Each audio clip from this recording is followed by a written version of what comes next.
And hello again from Cardines Field here in Newport, Rhode Island, in a game that began at Goodall Park in Sanford, Maine. Will be finished here momentarily at Cardines Field. We're about 8 minutes away from, well, I can't call it the first pitch. It'll be, I don't know, the 160th pitch or something in this contest. We'll be starting in the bottom of the 11th inning in what will be considered a home game here for the Sanford Mainers, who began this game at Goodall Park, and, it was one of the wildest games we've seen all season. It had ejections, it had injuries, it had a couple of rain delays, it had everything. It had a come-from-behind victory for the Mainers that turned into a tied game, that turned into extra innings, that turned into a big potential win for Newport if they can hold off the Mainers for the final 3 outs. And here joining us now is Jacob Ouellette as we get set to play a triple header here today. Oh, thank you, Nick. And, it's kind of one of them. It's been one of those games that just kind of it stunned pretty much a lot of people, any fans that were left in the park as the game was running late. And initially, Stephen Rice came into the game, loaded the bases, had 1 out, ground ball to second base. The runner going to second was initially tagged out, flipped on to first for out number 2. And that should have been out number 3, 3-2 ball game. Mainers won. Then Mike Coombs went out there, argued the play. At first, the way his hand motions were, I think he was arguing the play at first base. And then as the umpires were leaving the field, and another thing I haven't seen, a whole entire team kind of surrounding a set of umpires.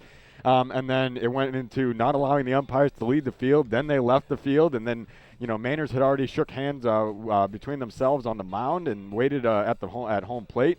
Then the umpires returned to the field, and then instead of the ruling at first base, it was that the tying run had crossed the plate before out number 2, and then the game was going to have to be resumed. And it was just something that I had never seen before. And again, then we went into extra innings. The Mainers had a chance in the bottom of the 9th and in the bottom of the 10th, but weren't unable to get it done. And the Gulls scoring 5 more times in the 11th, which even then the rain had started to come down pretty hard at Goodall Park, and the mound, especially the mound and the home plate area, getting really muddy, and the field conditions becoming really poor. Hence the suspension in the in between innings in the 11th inning. Now, my whole thing behind this is what has caused my confusion is because of a regular season game like that, I was surprised they even suspended it and didn't just call the game and the Gulls winning that game as we're already in the 11th inning, but they halted the game. And then on top of that, it was just a lot of confusion, as the NCAA rulebook does say that once the umpires leave the field after calling a game over with, that is the end of the game. But they did return to the field and playing the game of baseball. So it's going to be a wild day here between the Newport Gulls and the Sanford Mainers. And I guess we've been calling it on the bus Game 1A and Game 1B. As we have the doubleheader right after the last 3 outs here. And the Mainers do trail by 5 and need 6 to win it in this inning. Can I say, is it impossible? It's not impossible to score 6 runs in an inning. The Mainers scored 9 in a suspended game over at Keene in the top of the 2nd, after Keene Swamp had scored 5 in the bottom inning, and then also scoring 5 runs in the 8th inning against Vermont this past Saturday. So it's possible. We'll see what happens here, though. This Newport Gulls pitching staff, one that's very tough to beat. Yeah, Newport Gulls ace pitcher Daniel Wright will be, not getting to start, but doing a bullpen session today, essentially, as he will be Newport's likely Game 1 starter for the playoffs, which begin on Friday here at Cardines Field. Newport will be playing either Sanford or Laconia. That's still to be decided.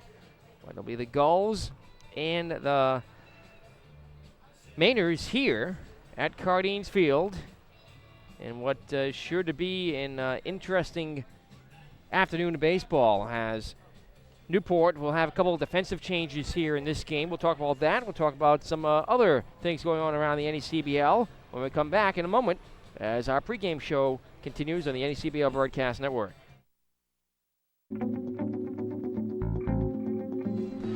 Welcome back here at Cardines Field in Newport as our pregame show continues prior to today's triple header between the Newport Gulls and the Sanford Mainers. Newport needs to get the final 3 outs here in game number 1. We'll be starting the home half of the 11th inning. Daniel Wright will get the start for the Newport Gulls, who have the following defensive changes, with Rob Ort away for the last couple of days attending to a family emergency. He's on a plane back to Rhode Island right now. He'll be picked up at the airport this afternoon, maybe ready to go for Game 3 of this doubleheader. His scheduled flight will be in around 4:30, so that could be an interesting dynamic. But with him not here, Newport only has 8 position players left that are eligible to play in this game since they had so many injuries and substitutions. So the changes for Newport, with Ort out of the 8th spot, who had replaced John Norwood earlier in the game, Daniel Wright, the pitcher, will take over for Ort. The reason why that is, if the Gulls lose the DH, Steve Anderson, the designated hitter, will move to first base, and Brett Winger, the first baseman, will make an appearance out in right field. So that's how the Newport Gulls will line up defensively, with a little bit of a different lineup than we're accustomed to here. We'll have a closer look at the Newport Gulls defensive alignment in just a few moments as we await the Newport Gulls defense to take the field here. And of course, when they took the field in the 9th inning in that doubleheader, or in that suspended game on Saturday, there was a lot of controversy. The Mainers were still out there waiting to shake hands, and the Gulls defense was throwing the ball around as the umpires came out to resume the game. It was, I can't say it enough. It was just a very strange game of baseball. I know you and I, after it was initially ended in that top half of the 9th inning, we were kind of going on and on and on and on about how confusing everything was after that last, what seemed like the last official out of the game. But it's just something that's going to have to be picked up here and get that game over with and focus on the 2 games ahead. Obviously, with Newport leading 8-3, Daniel Wright now will face Anthony Hajar, Paul Cronenfeld, and Jose Torralba heading into the bottom of the 11th inning, at least. Here, Hajar at first base, Cronenfeld the DH, and Torralba over at shortstop. If it does continue, Brett Armour and Cam Young will also make plate appearances as well. As it sits at the 5, 6, 7, 8, and 9 slots. So 3 outs to play here in the bottom of the 11th. Mainers need to score 6 runs to take this game and 5 to tie it.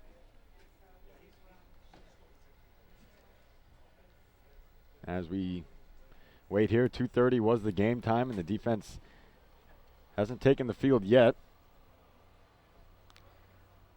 Oh, this looks like the Newport Gulls are getting ready there, as I'll give you the starting lineups for this contest.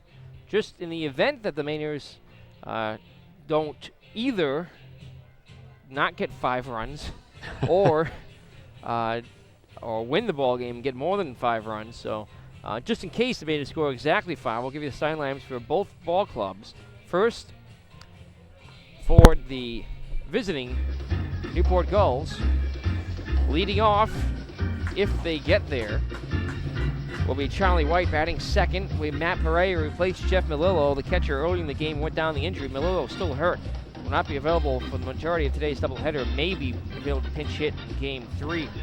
Batting third, Casey Kaufman, the left fielder. Brett Winger, the right fielder, bats cleanup. He started the game at first base. Connor Canary takes over Austin Slater at third base. Slater went down in that game with an injury. He's healthy now. Will be available later on today.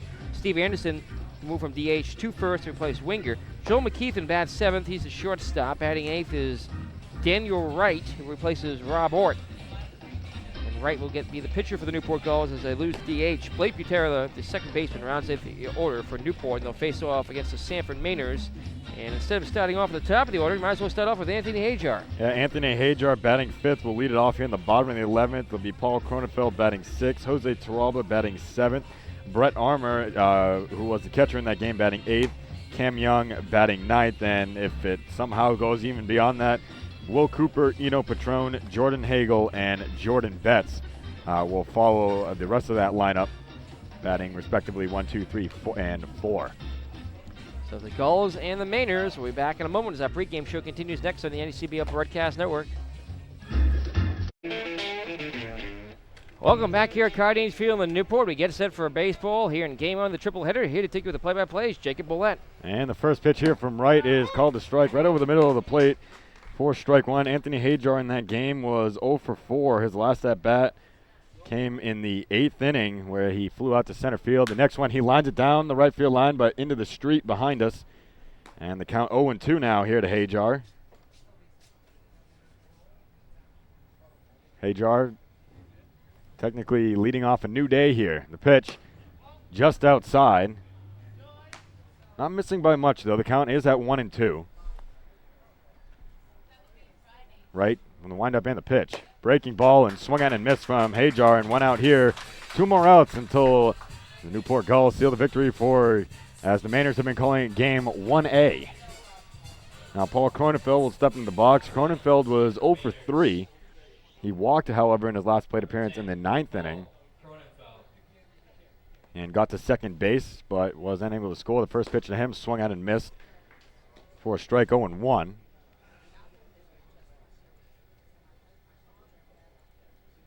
Right, the windup and the delivery. Another breaking ball right at the letters for a called strike, 0-2.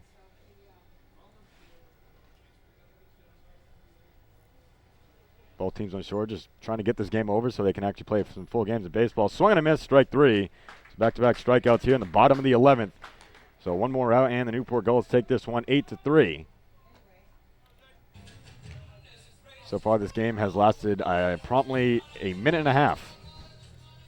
And Jose Taraba will step into the box. Mainers had 5 hits on the day. Taraba had 1 of them. He's 1 for 3. The first pitch to him on the outside corner for a called strike, 0-1. Taraba had a sac bunt back in the 9th inning to move Cronenfeld over to second base. As the next pitch to him, Cronenfeld lifts this one high in the air. Connor Canary going back. So is McKeithen, and so is Kaufman, and it will drop into left field. And Cronenfeld took a wide turn. And now it gets past Anderson over at first, and Taraba's going to head on to second base. So he gets a 2-out single here in the bottom of the 11th and advances to second base. Now batting for the Sanford Mainers, the catcher, And number 6, Brett Arbo. the throw, I think, came from Kaufman. Yeah, Kaufman, the left fielder, so it'll be single E7. This will bring up Brett Armour.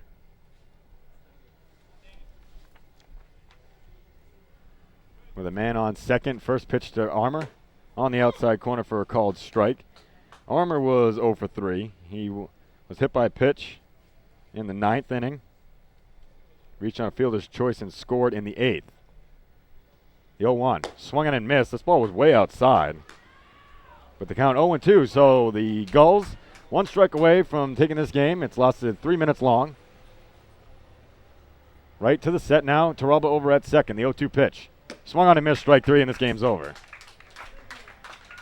So that one lasted 3 minutes and 30 seconds, and now we'll have a doubleheader here.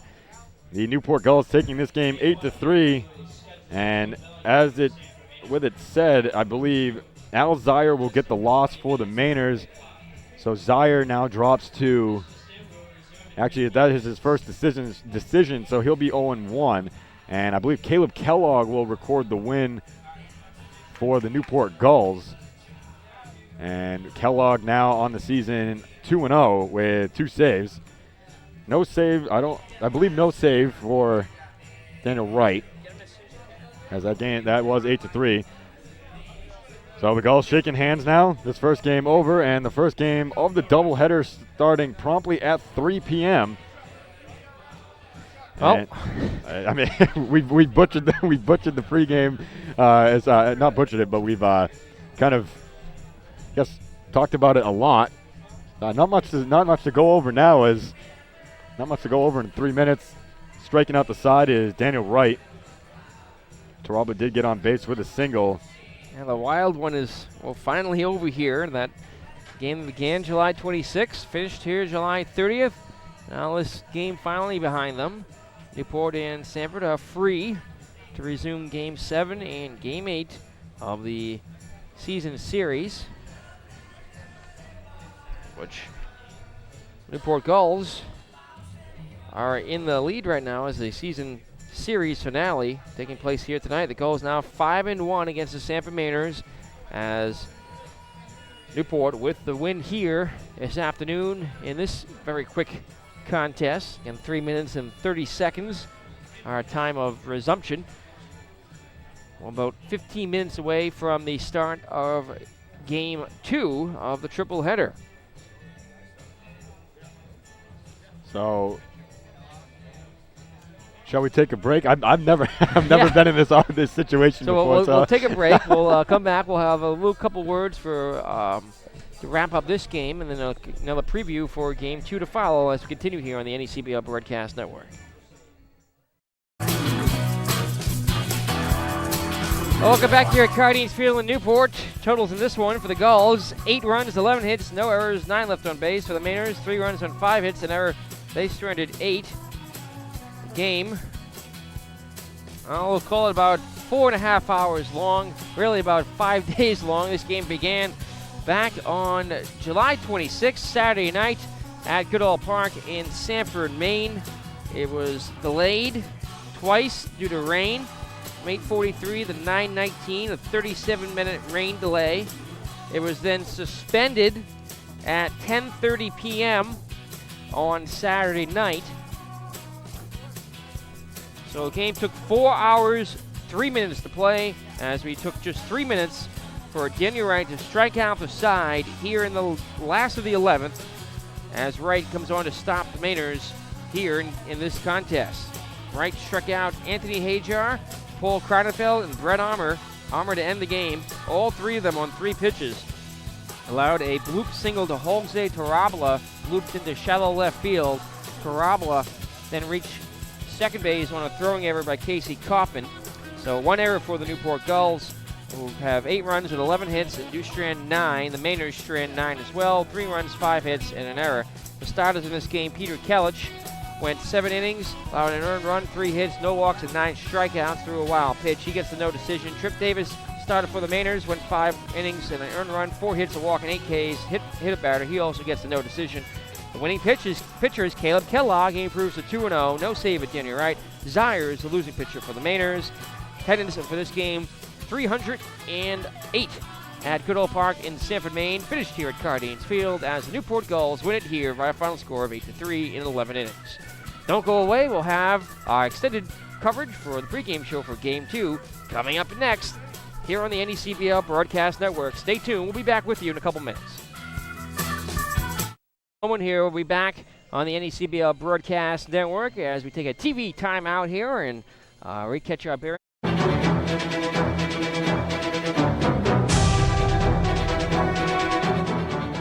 Welcome back here at Cardines Field in Newport, Rhode Island. Well, Game 1's in the books. You just saw it here on the NECBL Broadcast Network as the Newport Gulls defeated the Sanford Mainers by a final score of 8-3 in 11 innings. A game that began back on July 26th and was finished here in just 3 minutes as Daniel Wright struck out the side, allowed a single in the 11th. And Caleb Kellogg gets the win for Newport. So as the Gulls win here, of course, they've already clinched the regular season championship with the win for the Laconia Muskrats last night, defeating the New Bedford Bay Sox. We'll talk more about that, more about the current division standings, and much more still to come as our pregame show continues. We'll be back with you in about 5 minutes here on the NECBL Broadcast Network. Stay tuned.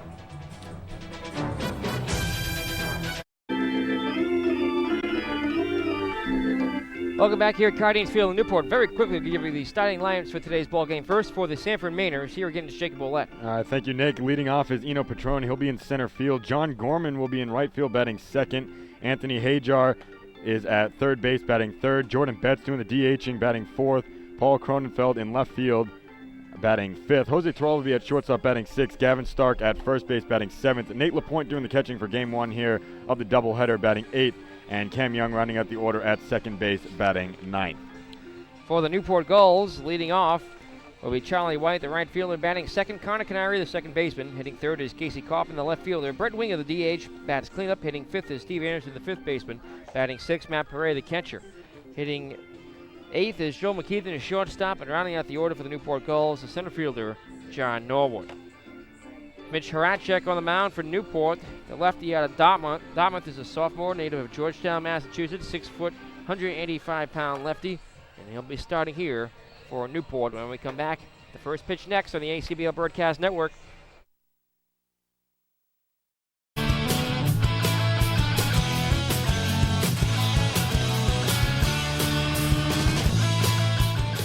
Welcome back here at Cardines Field as we get set for baseball here in Game 2 of this triple-hitter. Mitch Horacek on the mound, the first pitch of the ball game. It's swung on and fouled down the left field line, giving chase the left fielder, and there is Casey Kaufman to make the catch for out number 1. 1 pitch, 1 out for Horacek as... Now John Gorman coming to the plate Just kind of a tweak in the lineup. Got a lineup before this game started, but then a quick change made. Jordan Hagel originally supposed to be taking that slot in center field, but John Gorman now coming into the game playing right field. Patron moves over to center. Pitch. It's taking low ball 1 to Gorman.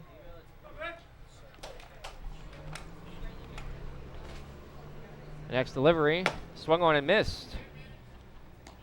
And the count 1-1 on Gorman. Mitch Horacek on the mound here for the Newport Gulls. Toes to rubber, looks in on Matt Perret and fires the pitch. Taken low, and the count 2-1. John Gorman offensively, he's a two-way player for the Mainers, batting .093. Next pitch is outside for ball 3. A hitter's count on Gorman.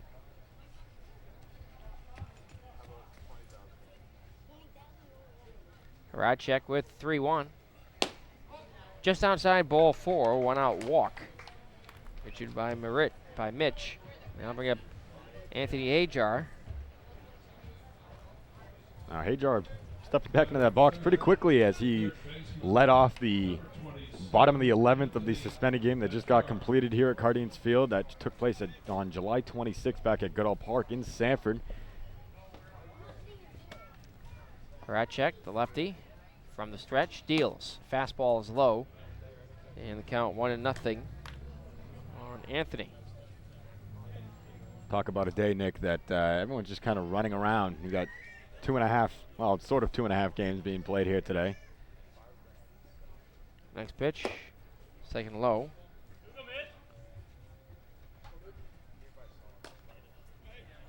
Second game getting underway, 2:55.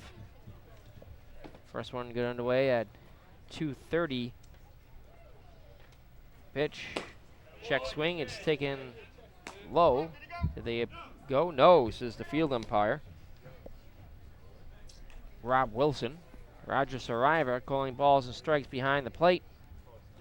Pitch taken down the middle for a called strike.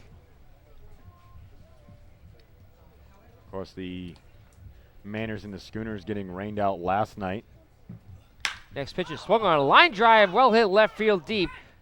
And it's going to be high off the top of the wall. Rounding second and heading into third is Gorman. He will stop there as the throw comes into the shortstop, Keithan. And then at second with a 1-out double is Anthony Hajar on the Mainers, who just dealt a loss, 8-3 in the first game of this triple header. They resumed the suspended game from last Saturday. Are out to a big scoring opportunity here in the first. Runners at second and third, just 1 out. And Jordan Betts, the DH, will come up to the plate.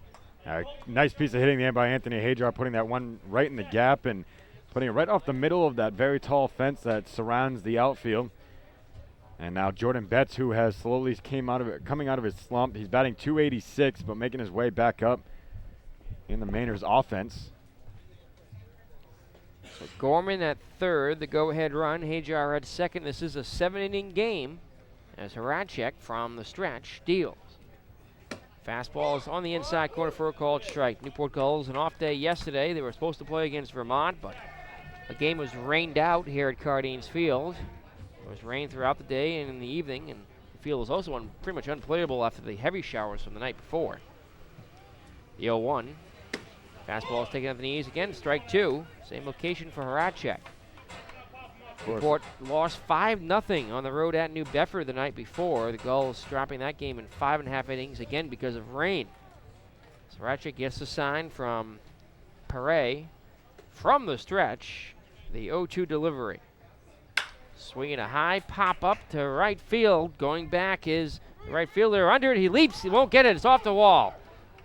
The runners were holding, so just Gorman will come around to score in the second with a double. Is Jordan Betts who picks up the RBI. So the Mainers have been swinging the bats pretty well lately. This past Saturday evening, taking on the Vermont Mountaineers, putting up 18 hits as a total of 17 runs to defeat the Mountaineers 17-4. And just the day before in Game 1 of a doubleheader against the Mystic Schooners, defeating the Schooners 16-2 in just 7 innings. That was a game where the Mainers tallied up 5 home runs, 2 of them for grand slams. A couple players getting their first 2 home runs. Nate LaPointe had a grand slam and a solo home run in Game 1, and Paul Cronenfeld had a grand slam in Game 1 as well as a solo shot in Game 2. And with that, the Mainers were able to propel past their original team mark record-wise for home runs. They had 21 set back in 2004, a team that actually manager Aaron Izeric played for, and now have 23 on the year. Here comes Paul Cronenfeld.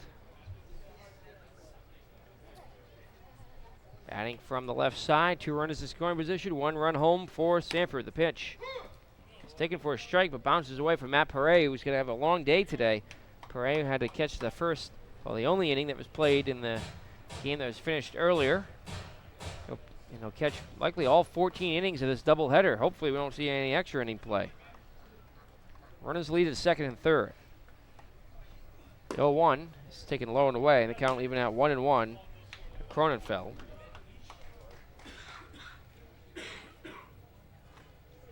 Cronenfeld came into this day batting .263. Next pitch misses low. Count 2 balls and a strike to the left, to the outfielder for the Mainers.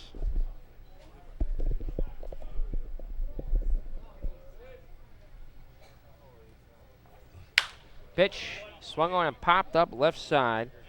That's what wants to get out of play.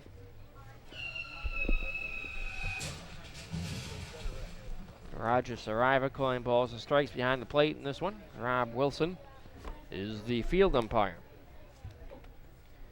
The 2-2 swung on and missed. He struck him out. That's out number 2 after 3 straight reach on a walk and 2 doubles.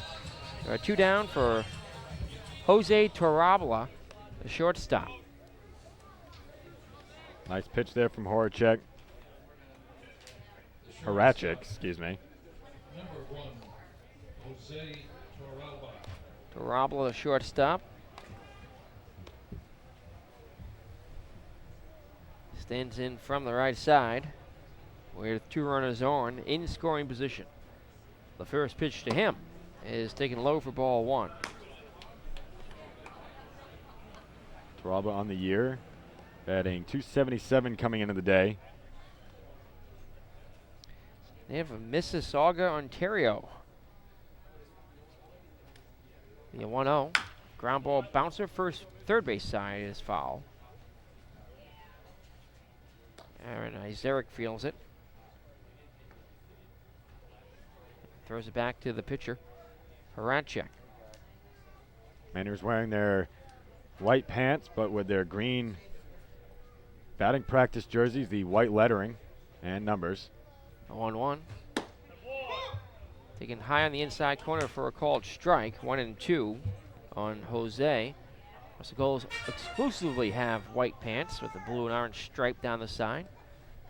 No gray pants on the road for Newport with those black tops they wear. Of course, they're wearing their white home jerseys for all 3 games today. The 1-2. Swinging a high drive left field. Going back is Kaufman. He's under it in front of the wall. Now a step to his right. He'll make the catch for the out that retires side. Well, we're through a half an inning from Cardines Field here in game 2 of 3. 1 run across for the Mainers.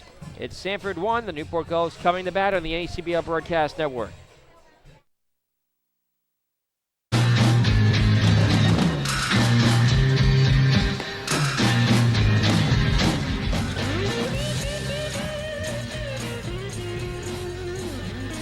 So the Mainers get 1 across at the top of the first inning. We go to the home half of the first. It'll be Charlie White, Connor Canary, and Casey Kaufman due up for the Newport Gulls. White, the right fielder, been very good at the plate as of late, hitting .392 in his last 10 starts. A homer, 8 RBI, 4 doubles. .551 on base percentage, his best on the Gulls, though he doesn't have quite enough at-bats to qualify among the team leaders.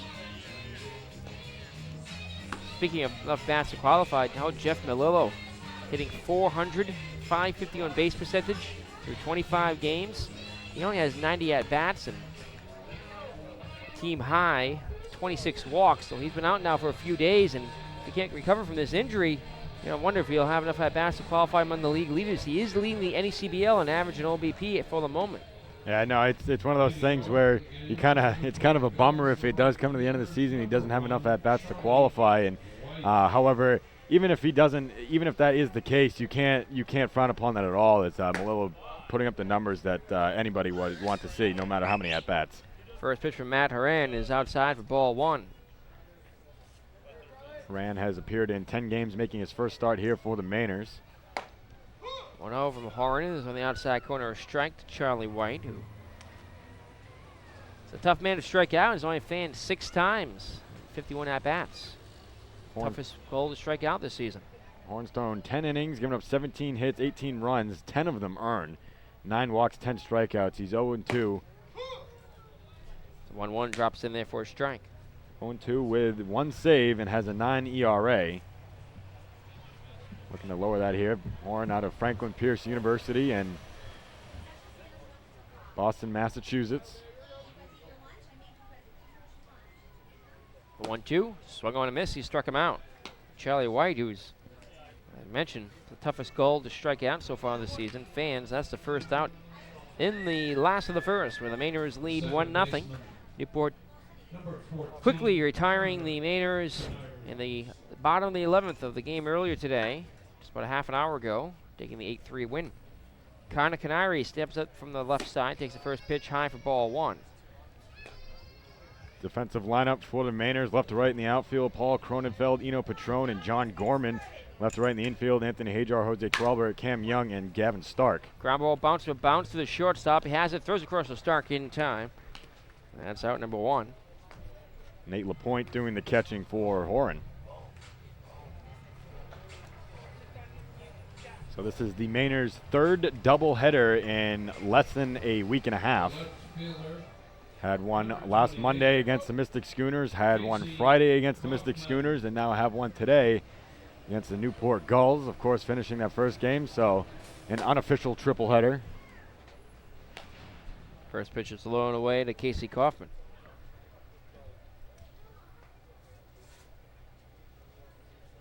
1-0. That drops in there for a called strike. Kaufman hitting .318, 5 homers, 33 RBI, and 8 doubles in the season. 419 on base percentage as the pitch. As taken low and away. Did he offer? No, says Robert Wilson down the first base line. 2 down here in the first. 1-0 Mainers. Kaufman at the plate. Count 1-1. Now 2-1. As Horan fires pitch, it is foul tipped to the backstop. As mentioning in the beginning of this game, the Mainers swinging a hot bat as of late. Starting yesterday, the previous 5 games from that point, the Mainers were hitting .331 as a team, scoring 46 runs on 55 hits. 8 of those hits coming as home runs. 2-2, swung on a miss. He struck him out. 2 strikeouts in the inning for Matt Horan. And a 1-2-3 first. After 1 from Cardines Field, it's Sanford 1 and Newport 0 as we continue on the NECBL Broadcast Network.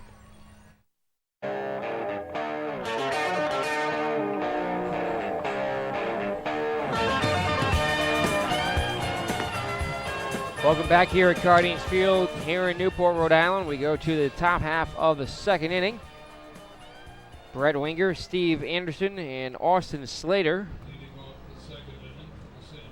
Rather, it's the Mainers batting, so it'll be Gavin Stark, Nate LaPointe, and Cam Young, the bottom of the order, due up against Mitch Horacek, who gave up 2 hard hit balls, wall ball doubles in the first, and walked 1, allowed 1 run to score.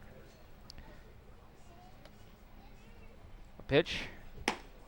Taken on the outside corner for a called strike. So that suspended game being finished here this afternoon. The stats have been finalized, so we'll keep you updated on the newly updated stats as we go along. Next pitch is low to Stark, who came in this one batting .235. Pitch swung on and popped up, back and out of play. Stark, a player that has put together some offense as of late, really getting the bat together in the last few games. He went 3 for 3 against Vermont, 2 for 2 in the first game of that doubleheader with Mystic. Went 2 for 5 against New Bedford back on July 24th. Also had a hit against Danbury. 1-1 pitches outside. The 1-2 is thrown away. And the count will even up at 2-2 to Stark. We're now 3-2. Horacek, get the sign from Matt Perret. From the windup, he kicks and deals. Inside, ball 4. Leadoff walk. Second walk issued from Horacek. He has struck out 1 and allowed 2 hits. Subtracting this walk here, those numbers coming back in that first inning. The catcher. Here's Nate LaPointe, the catcher. LaPointe batting .258 in 21 games and 62 at-bats for the Mainers. Had a grand slam and a solo home run in game 1 of the doubleheader on Friday against Mystic. First pitch is low for ball 1. No advance for the runner Stark as it bounces ahead of Perret, who chases it down. Stark only 1 stolen base attempt on the year, and it was unsuccessful, so 0 for 1. A player that you would typically not see stealing. And I believe that play even came on a ball that just got past the catcher. 1-0 pitch is lined into left field. Kaufman going back. He leaps and makes the catch. And running back to first base is Gavin Stark as the throw is cut off. Good play by Kaufman out there in front of the wall. Unfortunately for LaPointe did get all of that ball, but Kaufman really showing his the leather out there in left field, leaping up and snagging that one out of the air before it hits probably the lower half of that chain link fence. Now, is LaPointe the only Mainer with a grand slam this season? Actually, he's the third Mainer. LaPointe, Cronenfeld, and Troy Black, who is away with an injury right now, all have grand slams on the season. So 3 out of 23 homers they've hit have been 4-run homers. The pitch is taken high and inside, ball 1 to Cam Young. Now, for comparison's sake, for the Newport Gulls, 53 home runs, 0 grand slams. And they've had the bases loaded plenty of times as the 1-0 pitch is popped up right side. Giving chase is Anderson in foul territory. And Canary over there as well, but will land out of play, bounced in front of the scoreboard. The first grand slam coming back in a game against the Laconia Muskrats. Troy Black putting one off the scoreboard out in right center field. And I like to talk about this just because I find it humorous that Troy Black, when he went back in the dugout, told the guys, he said, you know, guys, I haven't even hit a home run in batting practice in college. So his first home run ever, including batting practice as a college baseball player. They check on the runner at first as Horacek fouls over, and Stark is back standing. Cameron Young, native of Wenatchee, Washington, stands in the 1-1. Swung on and missed. And the count 1-2. Young also doing a nice job swinging the bat up to 286 on the season. Had 2 hits against Vermont the other night. Next pitch. Swing and a miss. He struck him out. So runner at first will cycle around to the top of the order. And Eno Patron. Patron in his first at-bat, he flew out to left field. However, did get a good piece of the ball. Didn't get it out there far enough as Kaufman was able to line it up. So Patron stands in from the left side. The pitch from the southpaw, Horacek, is taken low for ball 1. So to correct the numbers, Patron after the first game batting .319 on the season in 28 games. Next pitch. Ground ball bouncer off the mound by the diving shortstop McKeithen to left field, the base hit. That was very sharply hit.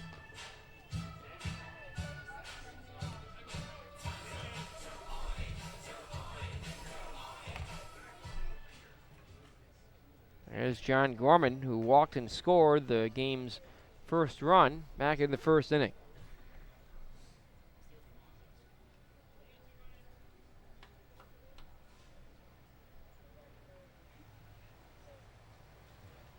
The right fielder, John Gorman. So Gorman, well, no, it's not Gorman. We got Jordan Hagel. Hagel. Hagel. So Hagel was originally supposed to start the game for the Mainers, but was running a bit late as he was with his family overnight as the team stayed in Mystic, Connecticut. first pitch strike on the outside corner to who's now Hagel. So he came in. He was, I believe, he was crossing the bridge here in Newport when the game was just about to get underway. About 5 minutes away from the field. So Hagel on the season, batting .364 in 26 games. 0-1 pitch, chopped foul around the plate as he hops out of the way. So runners at first and second, 1-0 Mainers. We're here in the second inning, and Jordan Hagel is making his first plate appearance. So I wonder, will that change to the outfield alignment for the Mainers? If anything, it's just the slight tweak of Hagel going into center field and Petrone moving back over to right. And we'll wait and see between innings what happens with that. But if anything, that would be my assumption. Pitch, up and away, 1-2. So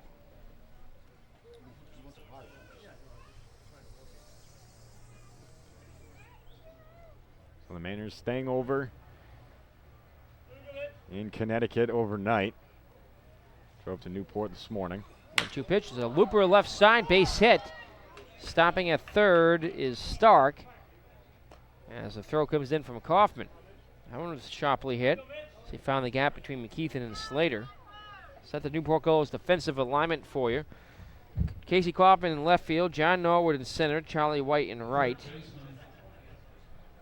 Austin Slater third baseman, Joel McKeithen at shortstop, Connor Canary at second, and Steve Anderson at first. Matt Paré catches Mitch Horacek. Now the bases loaded here, and Anthony Hajar coming to bat. Anthony Hajar, player of the week, ending July 28th for the NECBL. Hit 500 with 2 doubles, a home run, 80 RBIs. Fouls the first pitch he sees back towards us for strike one. And in 22 at-bats, struck out only once in 6 games. Hajar from Brooklyn, New York, and a junior at Fairfield University. 1 for 1 already in this game. Had a double back in the first. First pitch strike is on the inside corner, and the count quickly 0-2. So Horacek trying to get out of this bases loaded jam for the Gulls. Hajar looking to extend the 1-0 Mainers lead. 0-2, it's up and away. Bases full of Mainers.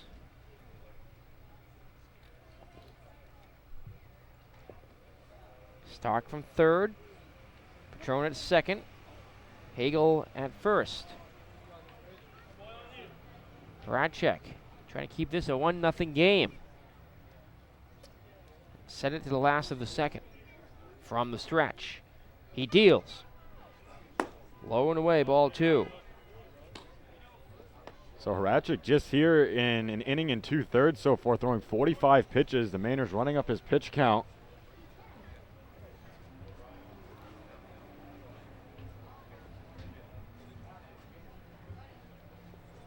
Pitch. Swinging a looper down the left field line. Kaufman going over to his right. He's there and makes the catch. And that's the other retires his side. The Mainers do not score. They leave him loaded. Here in the second, we go to the last half of the inning. Sanford 1, Newport 0 on the NECBL Broadcast Network.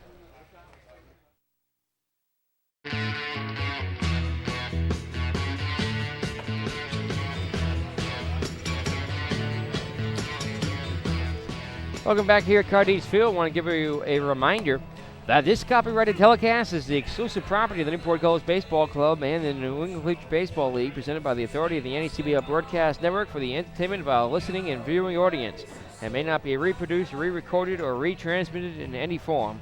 And the accounts and the descriptions of this game cannot be disseminated without the express written consent of the Newport Gulls and the Commissioner's Office of the New England Collegiate Baseball League.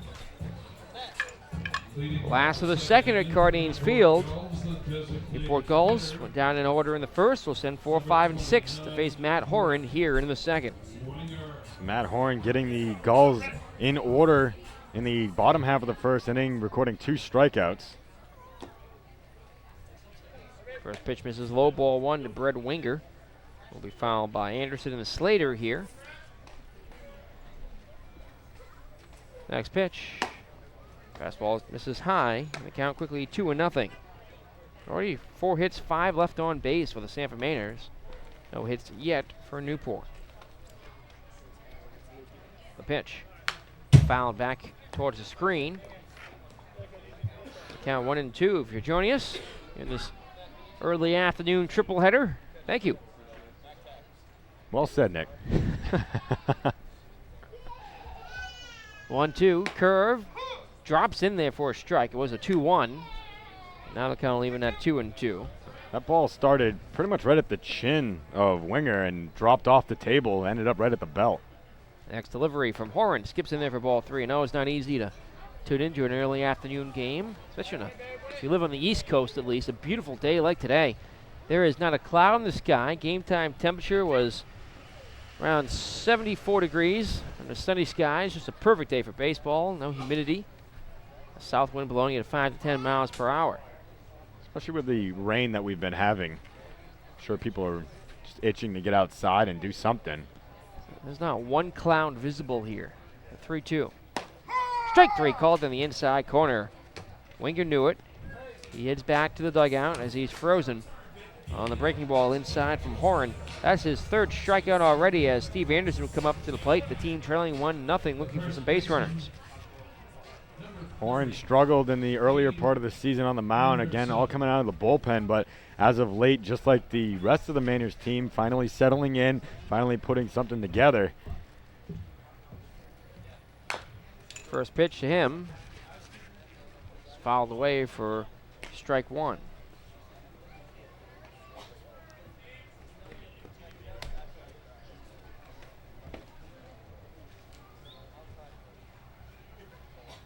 The 0-1. Just outside, misses, and the count will leave it at 1-1. Mainers have a lot of baseball left to play again here with the completion of the suspended game, then a doubleheader. Pitch just outside. 2-1 now the count from Haran. And then tomorrow, having to travel to Keene to finish a suspended game over there. After finishing that one, driving to Laconia and playing a full game there at 6:30. This pitch is taken high. And with the game rained out last night against Mystic, the rumor, no official word yet, but the rumored date, if that game matters at Mystic, will be completed on Wednesday. 3-1 is cut on a miss, and the count is full on Steve Anderson, hitting .311 now, 2 homers and 20 RBI. And now we do have the updated stats from the first game as the 3-2 pitch is foul tipped to the backstop. So Newport still hitting .315 as a team. That's still the best in the NECBL. Jeff Millow's batting average, by the way, dropped 2 points after that first game. And a couple plate appearances down to .398 as the pitch is a looper right to the second baseman. Makes a shoestring catch. And there are 2 down, 5 straight sat down by Matt Horan. So Horan falling behind in that at-bat and has a couple times so far in his outing, but has been able to battle back and getting Anderson there to line out to Cam Young over at second base. Now Austin Slater is hitting .316. A home run and 22 runs batted in. 8 doubles and a triple.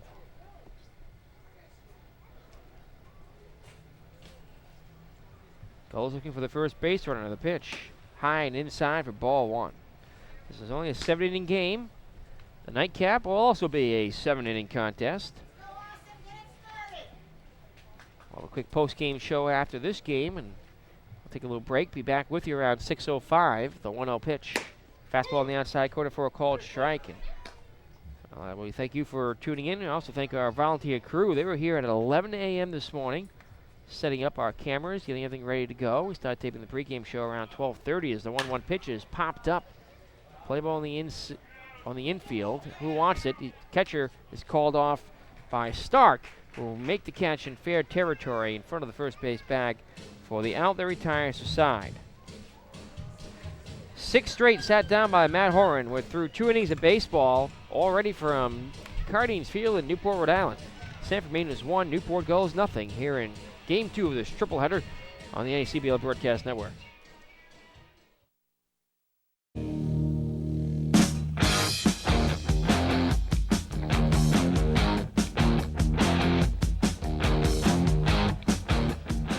Welcome back here at Cardines Field in Newport, Rhode Island. As we go to the third inning, before we get underway, we'll pause and take 10 seconds for a station identification here on the NECBL Broadcast Network. NCTV 18 Newport County, the World Wide Web, and on DVD. This is Newport Gulls Baseball on the NECBL Broadcast Network. Sanford, the designated hitter. Here to take you the play-by-play story for innings 3, 4, and 5, the voice of the Sanford Mainers, Jacob Ouellette. Thank you, Nick. It will be Jordan Betts, Paul Cronenfeld, and Jose Taraba to lead it off here in the third inning off of Mitch Horachek. The first pitch to Jordan Betts was low for ball 1, 1-0. Betts is 1 for 1, had an RBI double in the first inning to put the Mainers up 1-0 as the next pitch runs inside. Betts turned out of the way of that one, but called a strike on the inside corner. The count even at 1-1. Pitch swung on and missed. Now Betts down 1-2. Horachek about to throw his 50th pitch of his outing here in the third inning. So far, he's allowed 4 hits, has walked 2 and struck out 2, and has allowed that 1 run. He winds and deals. Betts swings this pitch and hits off the fence right in front of the bleachers on the third base side. The count remains at 1-2.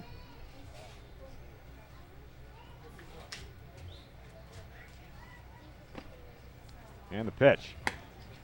And this will be low and away. Count back to even at 2-2. Give me an updated number for Jordan Betts. Betts batting actually .277 after that game against Newport. That was completed. Betts sends this one down the third baseline, but about a foot to the left of the third base bag, so the count remains at 2-2, and Betts will have to see another pitch here from Horachek.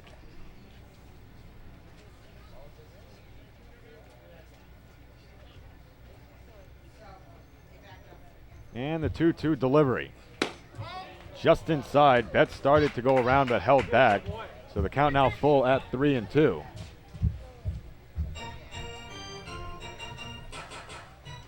And payoff pitch coming here to the DH. Swung at and another hard ball sent into the fence on the third base side. The 9th pitch of the at-bat about to be issued here from Horachek. Betts trying to battle. We'll see who wins this. Who wins this fight here. And another payoff pitch. Swung on and lined down the left field line. This one's going to land fair. Kaufman coming in. Betts rounding second, and he's going to hold up about halfway there and retreat back to first base. So a very hard single here to lead off the top of the third inning for the Sanford Mainers. So that's back-to-back innings now that the leadoff runner is on, with Paul Cronenfeld coming to bat. Sharply hit ball, but died in the outfield grass, which was just cut earlier today, but still a little wet out there after all the rain the last few days. So ball not really traveling too well once it hits the turf. So with a runner on, Paul Cronenfeld coming to bat. Cronenfeld struck out. The first victim of Horachek with the on the way of the K. The first pitch to him runs on the inside corner for a called strike. 0-1. Cronenfeld out of Georgia Tech, batting .252, coming in this game as the next pitch low and in. Count even at 1-1. Betts also not one to steal bases, as he's 1 for 3 on the bags. Doesn't have a huge lead over at first. Horachek looking over. Horachek, I gotta get that right. As the next pitch to Cronenfeld, low again, 2-1. That's right. No one on the Gulls team pronounces his name right. He told me I was the only one. Had that same problem with Zach Grachik with the New Bedford Bay Sox. We're calling him Graychick for the longest time. As Cronenfeld sends this one and hits the roof part of the behind home plate of the grandstand here. Count even at 2-2. Horachek to the set and the pitch. This one inside, so the count runs full. Back-to-back hitters here now with the count at 3-2.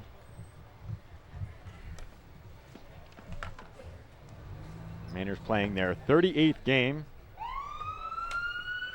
And a payoff pitch here to Cronenfeld. Swung at and missed, so Cronenfeld goes down swinging for the second time in as many at-bats. And the first out here in the third inning. Third strikeout victim for Mitch Horacek. He struck out a batter in every inning now. Gotta hope, try and keep that pitch count down. It's already up now to 60 pitches. A lot of baseball still to be played here today for the Gulls. And Jose Torralba now coming to bat. He ended the first inning flying out to center. Had a deep, hit a ball deep to left field. But running on and catching that one to retire the inning was Kaufman. Here's the pitch. This one hitting the inside corner for a called strike, 0-1.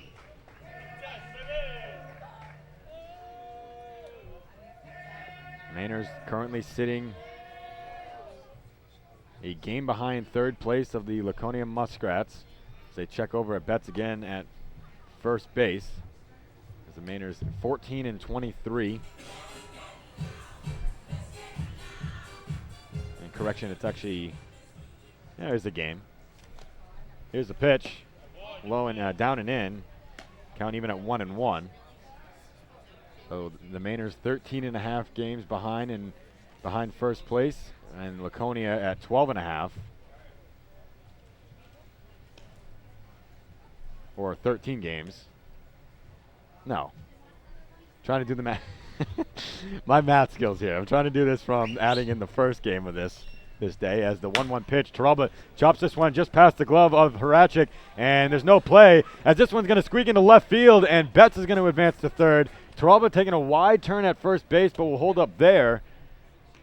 And it looked like everybody on, pretty much everyone in the infield had made their way to the left side. It's going to be an error charge, I think, to Horacek on the play. The first baseman.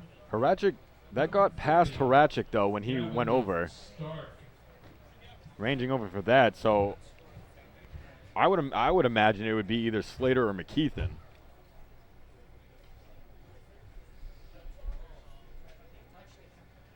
And it's going to be issued to Horacek because I guess it did hit his glove. So they check over at Torralba at first base.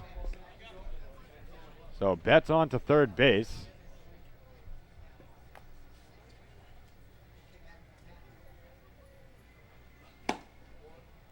As the first pitch here to Gavin Stark. 0-1 the count.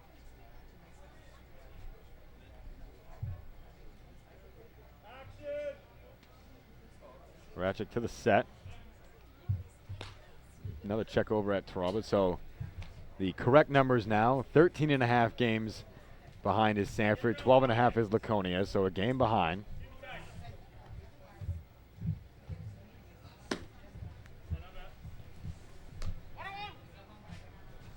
And the count at 1-1. One out here in the top of the third.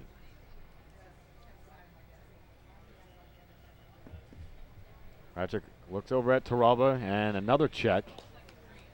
Torralba on the year does have 8 stolen bases, tied with Paul Cronenfeld for the team lead.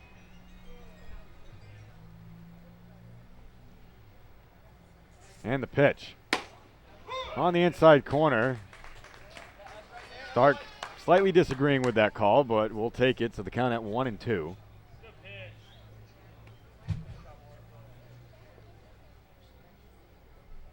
So Stark looks back at Horacek. Horacek gets his sign here from Perret. Still looking in and called timeout.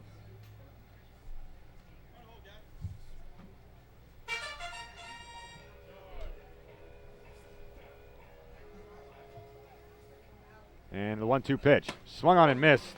Strike 3. So the fourth strikeout here for Horacek, and out number 2 in the top of the third. Nate LaPointe coming to bat. Does have another run 90 feet away at third base where Jordan Betts stands. Jose Torralba over at first base. LaPointe is 0 for 1. He lined out to left in his first at bat. back in the second inning. As that pitch he got all of, but Kaufman making a nice leaping catch out there in left field. And another check over at Taraba.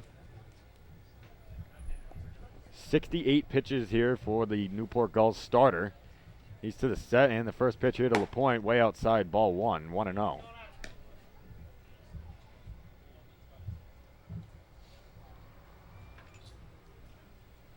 So when the Mainers show up to Alumni Field tomorrow morning, as the 1-0 misses again, 2-0. They will be headed into the bottom of the second inning. The Mainers leading 9-5. Yes, the score 9-5 in just an inning and a half of play. The Swamp Bats putting up 5 runs in the bottom of the first, and the Mainers answering with 9 in the top of the second.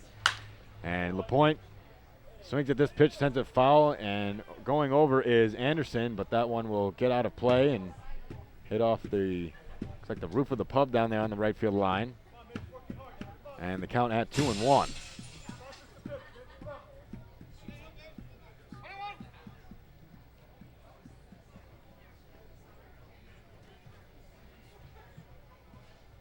And the pitch, Taraba goes, swung on and missed from LaPointe. And Taraba will get into second base. No throw from Perret as that pitch a little inside, so Perret hopped up behind LaPointe in the right-hander's batter's box. So now 2 runners in scoring position, the count at 2-2. LaPointe calls time, resets himself in the box. But now Jordan Betts at third, Jose Taraba at second. 2 balls, 2 strikes, 2 outs here in the top of the third. Mainers leading 1-0. Horacek to the set and fires home. Swung on and sent to deep left field. Kaufman is going to watch this one sail way out of the ballpark. And the Mainers jump ahead on a 3-run home run here from Nate LaPointe. That ball got out of here in a hurry and hit off the top of a roof of a house sitting out in left field. And the Mainers now leading 4-0. Nate LaPointe grabs his 3rd home run of the season here in the top of the 3rd at Cardines Field. That one is absolutely blasted over the left field fence. High off the top of the roof of the home outside of Cardines Field here. Of course, this ballpark in downtown Newport bordered by a lot of houses out there. Second baseman. And even skylights in the middle of that roof and hitting even above the skylight. That would have been going anywhere in the league. Here's Cam Young, who's 0 for 1. Pitch first swung on and missed. Young in his first at-bat struck out, the second victim of 4 for Horacek. Here's the 0-1 delivery. Swung on and chopped foul down the third baseline, and it looked like it might have actually grabbed the toe of Young before that one sent down the line as he walks around the back of the plate, try to walk it off.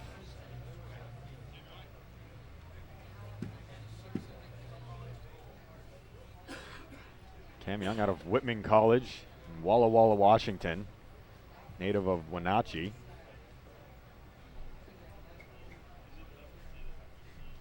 Looking across the division, Danbury playing some great baseball on a 6-game win streak as the 0-2 pitch low and away for a ball 1-2. Vermont, however, on a 4-game losing streak. Last loss against Sanford on Saturday. Has another pitch outside, 2-2.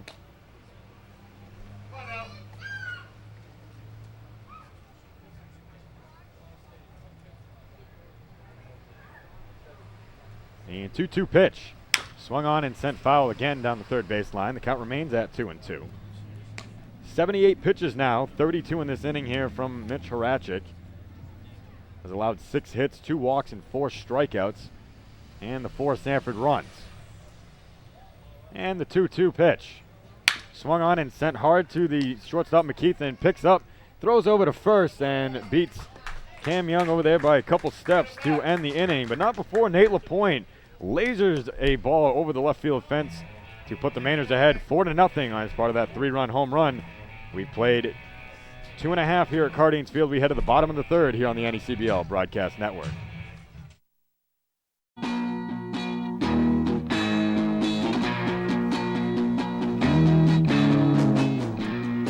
Back here at Cardines Field, Matt Horn back on the mound for the Mainers. First pitch issued here to the leadoff hitter of the inning. Matt Perret is low and outside for ball 1-0, and another quick windup and delivery as this one misses just above the letters. 2-0 the count here.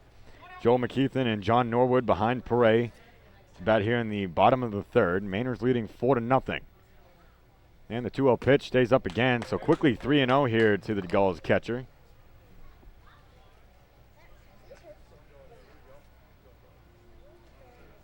The pitch right down. It looked like to be right downtown in front of the plate. That one missing what looked to just be a little low. Ball 4. 4-pitch walk issued here to Perret to lead things off here in the bottom of the third. Gulls have their first base runner of the game.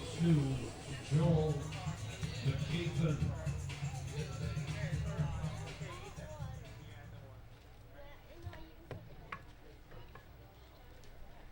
As the first pitch issue here to Joel McKeithen, breaking ball in there for a called strike. 0-1. McKeithen making his first plate appearance of the day.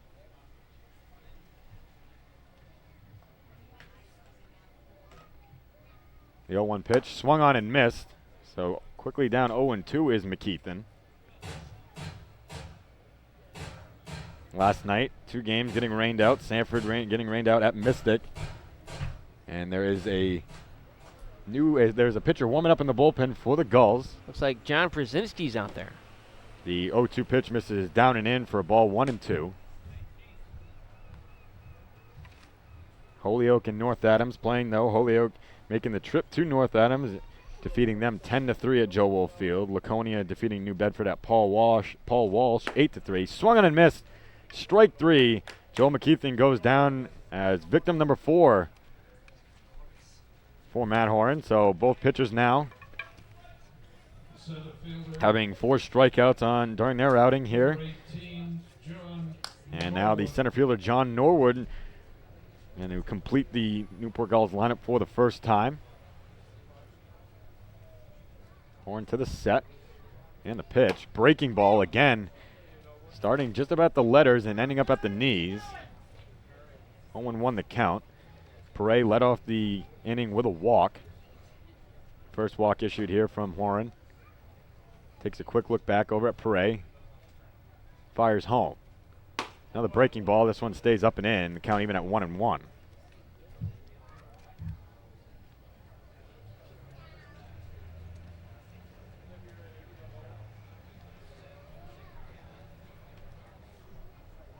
And the 1-1 pitch.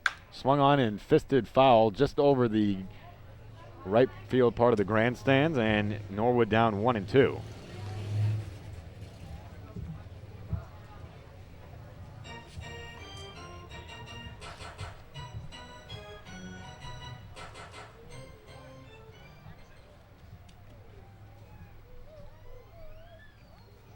Horn ahead of the count. Here's the pitch. Swung on and missed, strike 3. Out number 2 here in the bottom of the third, and Horan gets his 5th strikeout of the game 1 of the doubleheader.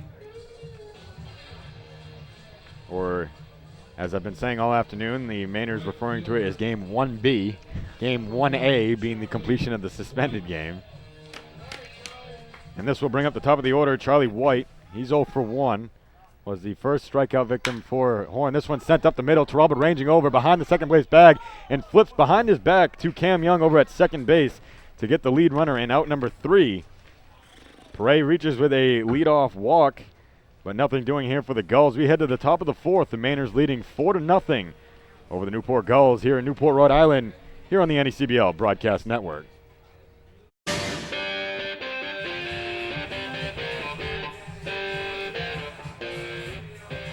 Here in the top of the 4th, Jacob Willett alongside Nick Lima here on the NECBL Broadcast Network.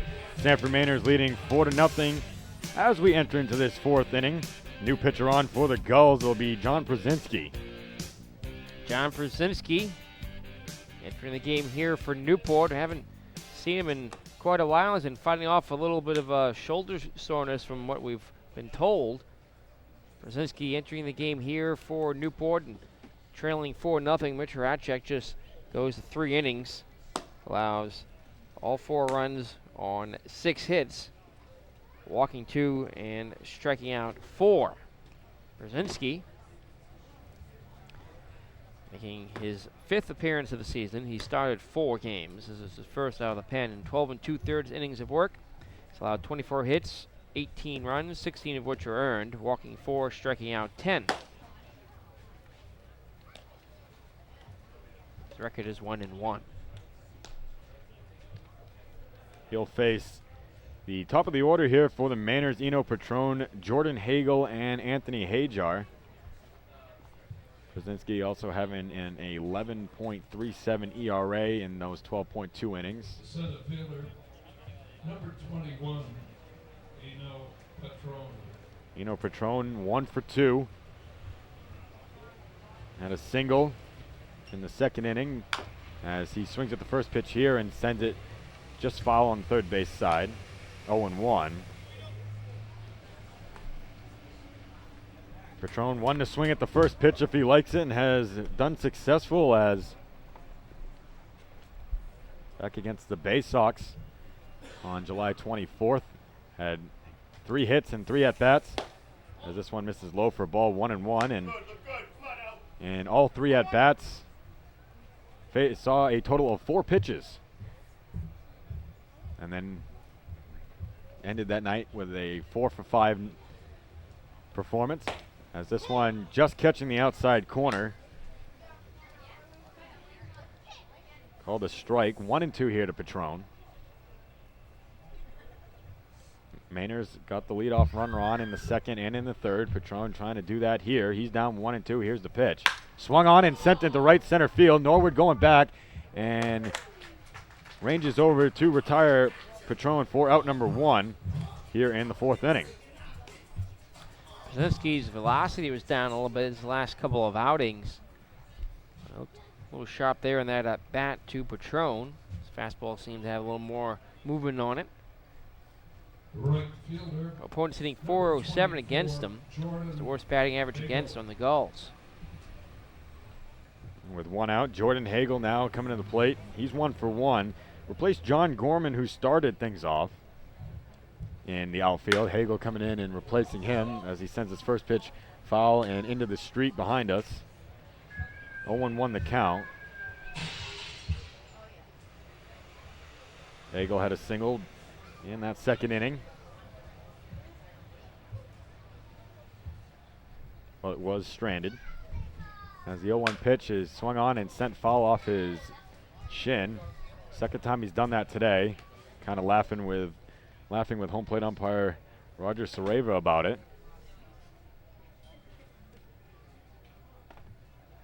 So 0-2 will be the count here to Hagel.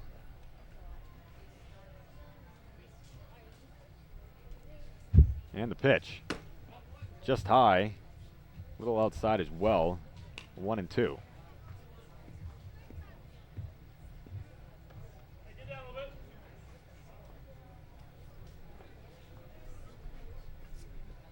Brzezinski getting a sign here from Perret. And the windup and the pitch. Outside again. 2-2 will be the count.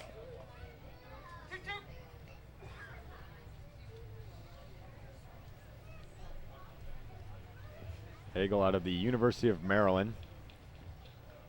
Hit .317 for the Terrapins and 205 at-bats this year as he sends this one straight back. And the count remains at 2-2.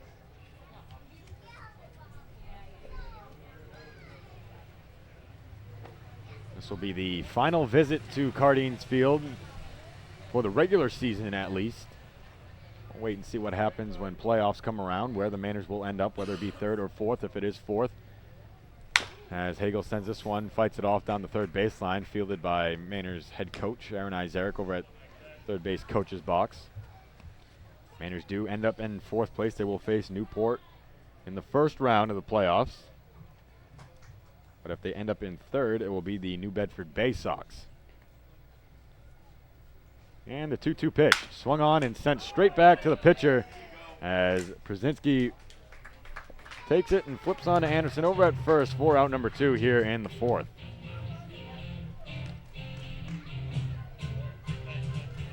Now Anthony Hajar. And it looked like Hagel might have broken his bat on that, and Hagel has been breaking bat after bat. Had, I believe, 2 broken bats in the game against Vermont on Saturday. As the first pitch here to Hajar runs inside for ball 1-0. Hajar 1 for 2, had a double back in the first, and flew out with the bases loaded to end the second inning. This one low and away. Count 2-0 now. Hajar getting the NECBL Player of the Week honors. Second Mainer in a row to get that honor. Stephen Rice getting Pitcher of the Week the week prior to that. As Hajar takes this pitch and sends it foul just up and over us. Count 2-1.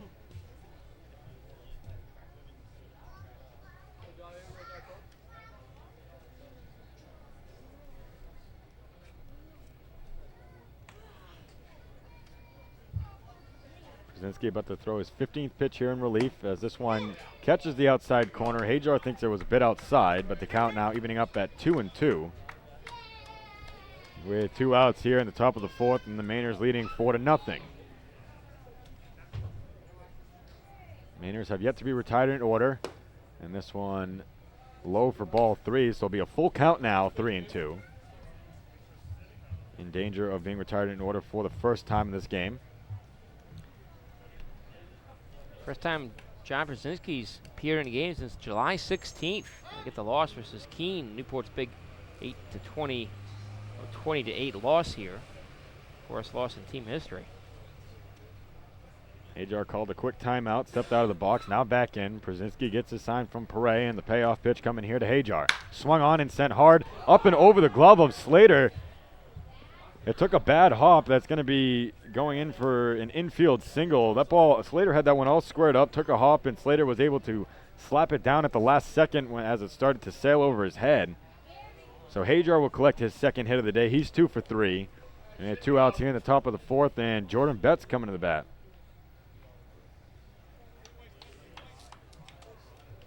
The designated hitter, Betts, number 2 for 2 with an RBI in this game. Had a double in the first inning and had a single and scored in the 3rd. Here to bat with 2 outs. The first pitch to him, he looks at for a called strike.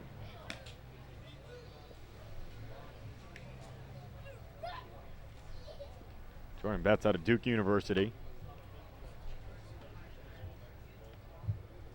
Brzezinski from the stretch for the first time in his outing, as Betts lines this one just up and over the head of the camera crew on top of the Gulls dugout. About inches. It's Kevin Martin and Milka Tolich, our veteran camera operators up there with the first base dugout for this doubleheader. And took the breath right out of them as it as it appears. They do have that netting there, but still. As the 0-2 pitch issued here to Jordan Betts. Outside, ball 1-2. As you can see on screen if you're watching it back home, he's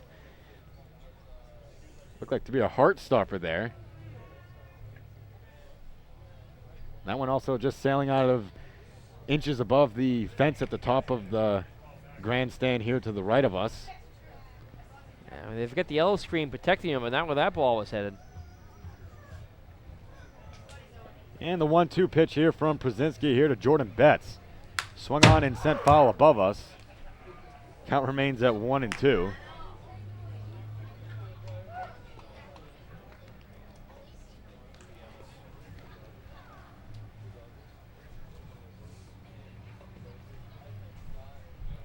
Betts trying to get his 3rd hit of the game as he is 2 for 2.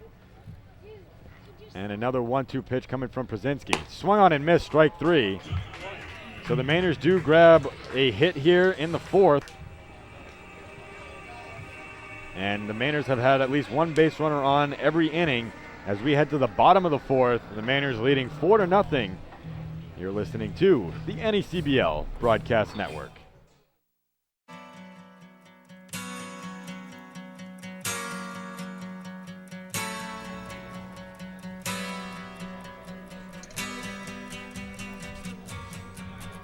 leading off the 4th inning for the Newport Gulls. Matt Horn back on the mound for the Mainers as we head into the bottom of the fourth. Mainers leading the Gulls 4-0. Horn will face Connor Canary, Casey Kaufman, and Brett Winger as the first pitch here to Canary, high and away for a ball 1-0.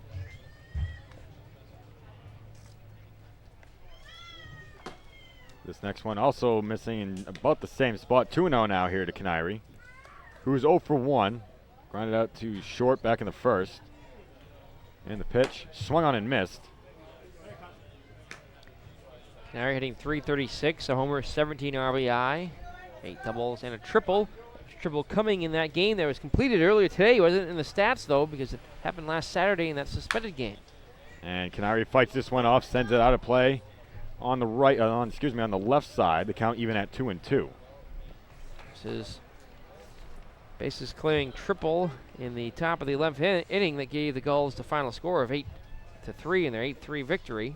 Played the last couple of runs for Newport. And the 2-2 lined down the right field line, hitting off the screen in front of the grandstand. Count remains at 2-2. Not too much foul territory here at Cardines Field. Horn winds up and another one sent down the left field line.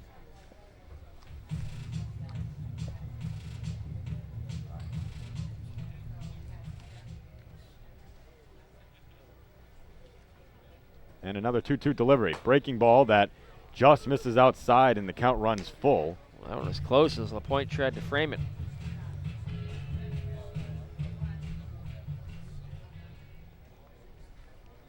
And a payoff pitch coming here to Canary. Horn winds and delivers.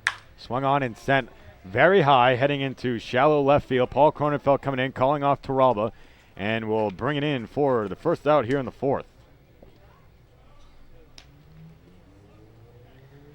The Gulls still hitless here with one out in the fourth. Can't get anything going here against Matt Horn.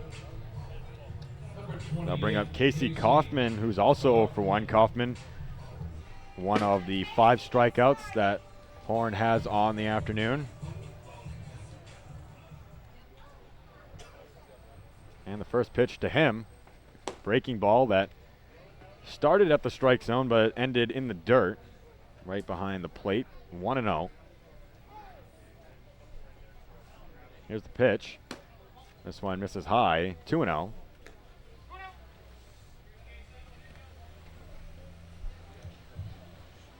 Horn gets a sign now here from LaPointe. Fires a 2-0 pitch.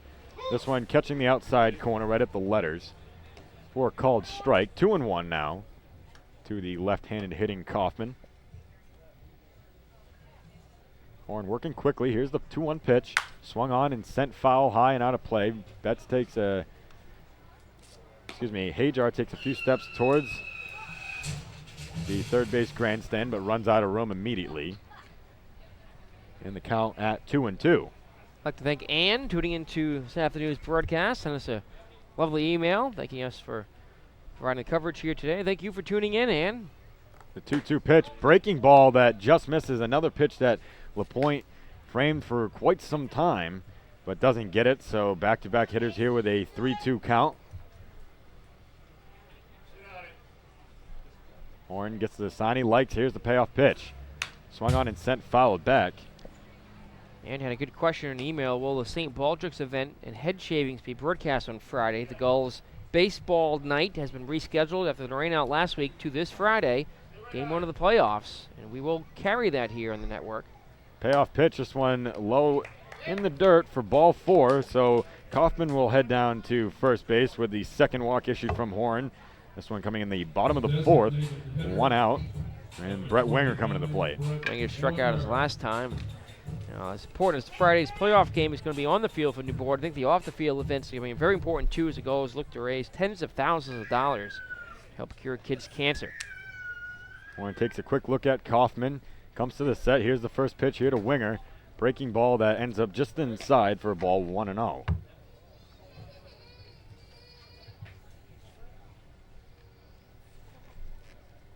Winger the DH for game 1. Horn to the set. And the 1-0 pitch. This one bounced in the dirt, nicely stopped from LaPointe. No advance from Kaufman. And the count now at 2-0.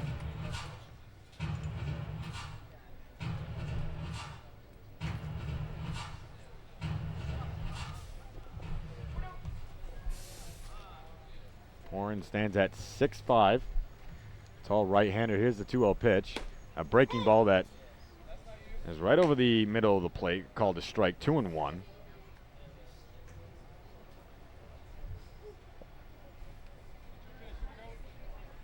Quick look at Kaufman. Does have a decent lead. They do check back at him. He dives back in safely.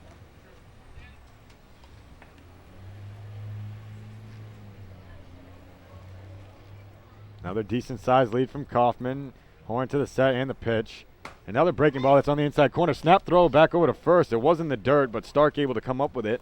Well, that ending down the first base line. So the count now even at 2-2. Third straight hitter that Horn has brought to a 2-2 count. Comes to the set and fires home. In the dirt again. So now, just like the last two, the count at 3-2. Went out here in the bottom of the fourth and a runner on first. Horn has thrown 60 pitches so far in his outing. Comes back to the set and the stretch. Kaufman doesn't go. Swung on and lined into right center field. And this one's going to get way into the gap.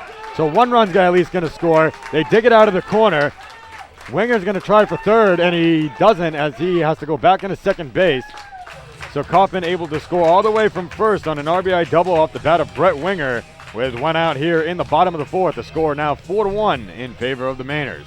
Well, Kaufman's speed certainly helping him get home there, but also hit that ball off the bat of Winger. Went to one of the better parts of this ballpark. That's triple territory out there in the corner.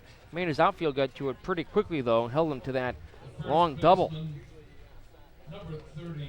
So just to fill you in, that the outfielding alignment, Patron, who started the game in center, is now in right field, has been in right field since Jordan Hagel entered into the game. Here's Steve Anderson, first pitch to him, breaking ball that is just outside and up for ball 1-0. So the Newport Gulls just trailing by 3 runs now. Brett Winger over at second base with 1 out. Anderson is 0 for 1, lined out to Cam Young over at second base back in the second inning. As the 1-0 pitch in the dirt gets by LaPointe and gets to the backstop, and Winger will head down as this one got just behind the line, the out-of-play line. Winger will stay at third base, and the count will be 2-0 now on the wild pitch issued from Horan.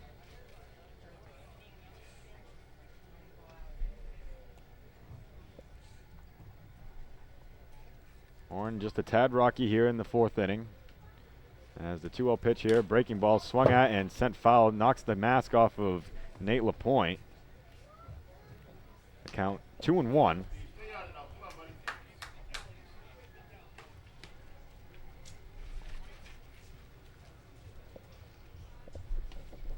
Horn trying to get out of this inning without allowing any more runs.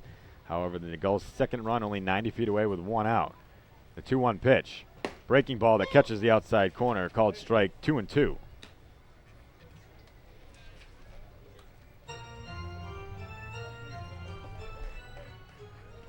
Looking down the left field line, doesn't appear to be anyone warming in the bullpen for the Mainers. The 2-2 pitch, swung on and fisted foul down the third baseline. Count remains at 2-2.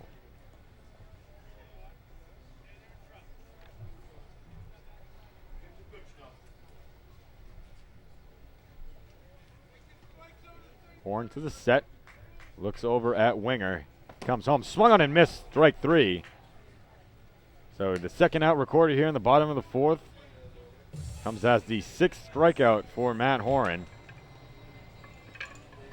Easily his most in one game, as all his appearances have come out of the bullpen. And that'll bring up Austin Slater, 2 outs, a runner 90 feet away on third base. That's being occupied by Brett Winger. Slater is 0 for 1. First pitch here to him. Breaking ball swung on and missed. 0-1 the count. Slater popped out to Gavin Stark about midway down the first baseline back in the second inning. That was to end that second inning. Horn gets the sign from LaPointe, comes to the set, looks over at Winger. Here's the pitch. Swung on and missed again. And quickly down 0-2 is the third baseman, Austin Slater.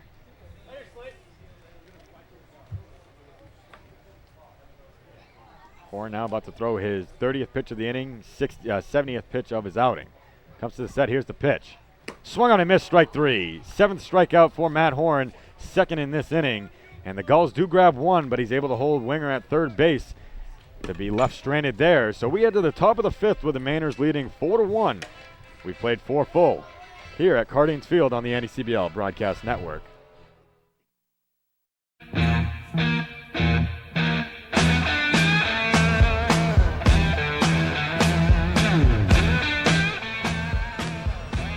Back here at Cardines Field in Newport, Rhode Island, Jacob Willett alongside Nick Lima on the NECBL Broadcast Network. Sanford Mainers leading the Newport Gulls 4-1 as we enter into the top of the 5th. John Przinsky still on the hill in relief for the Gulls. He'll face the 5, 6, 7 hitters for the Mainers, Paul Cronenfeld, Jose Torralba, and Gavin Stark. Cronenfeld is 0 for 2. Facing Przinsky, who has allowed 1 hit and struck out 1 just in 1 inning of relief coming in that 4th inning. Cronenfeld has struck out twice. Both those strikeouts coming against the starter, Mitch Horacek, as the first pitch here to him is called a strike on the outside corner.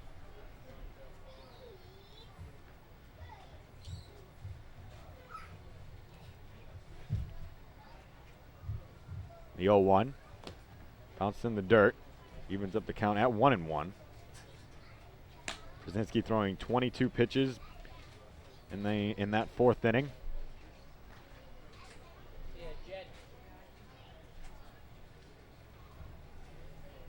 Still a very beautiful day here in Newport. Couldn't ask for anything better. The 1-1 is up and away. Ball 2, 2-1 here to Cronenfeld. In left field tonight for the Mainers.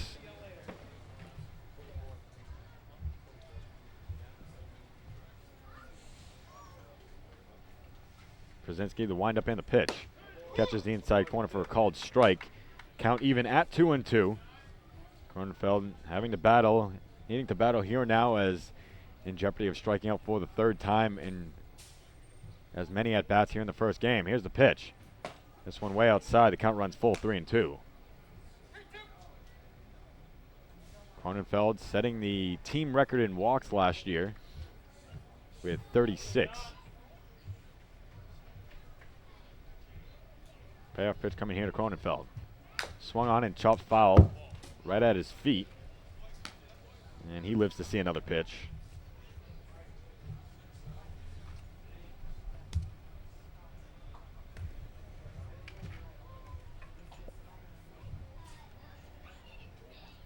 Cronenfeld waits in the left-hander's batter's box, and now here comes the pitch from Przinsky. Called strike 3, and Cronenfeld strikes out for the 3rd time tonight. Or this afternoon, I should say. And now Torralba stepping into the box with 1 out here in the top of the 5th. The shortstop, number 1, Jose Torralba. Fortunately, that is not the first time that Cronenfeld has struck out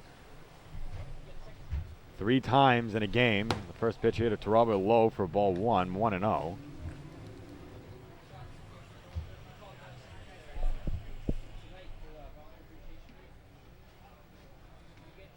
Torralba again 0 for 2. Here's the 1-0 pitch. And called a strike. Thought it was a little low. But the count now at 1-1. Reached on an error in the 3rd. Came around to score as part of that 3-run home run by Nate LaPointe. As Torralba lifts this one foul. But quickly getting out of play. This one landing right on the grandstand just in front of a fan. We thought it might have been going over him, but luckily not making any contact with him. So Torralba now down on the count 1-2. Przinsky pitching pretty well coming in from relief, only allowing that 1 base hit. That's the only base runner that he's allowed. 1-2 just outside, the count at 2-2.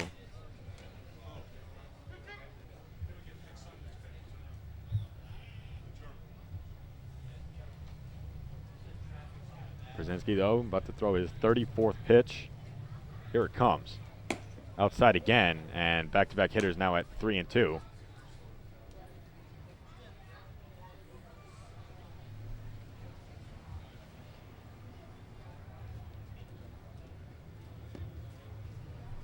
Wind up and the pitch.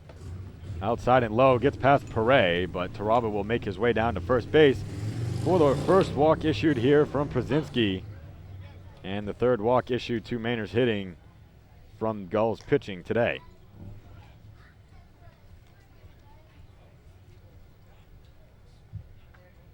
That'll bring up Gavin Stark, who's 0 for 1. Stark had one of the walks. That one was issued from Horacek back in the second inning, but struck out in the third. He has Taraba down at first base. As they check back at him, Taraba being checked on all afternoon so far.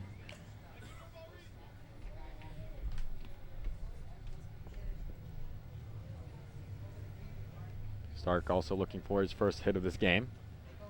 Przinski to the set, and this first pitch catches the outside corner for a called strike. 0-1.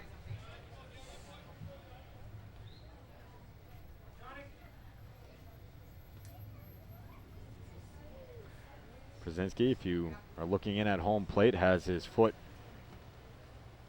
this one right down the heart of the plate for a called strike. Stark's quickly down 0-2. Przinski has his foot on the left part of the rubber. If you're looking at the mound, it'd be the right part of it, right on the very edge. Taraba gets his lead. Przinski, the 0-2 pitch, and fires. Taraba goes. Stark rounds this one to shortstop. McKeithen going to pick it up. No play at second. Will fire on to first. So Taraba moving up to second base. 2 outs here in the top of the 5th, and Nate LaPointe coming to bat. The catcher, number 28, Nate LaPointe. So Nate LaPointe, who had that 3-run home run back in the third inning, comes to bat. He has Jose Taraba in scoring position with 2 outs. LaPointe did hit that home run with 2 outs after strikeouts from Cronenfeld and Stark right before him.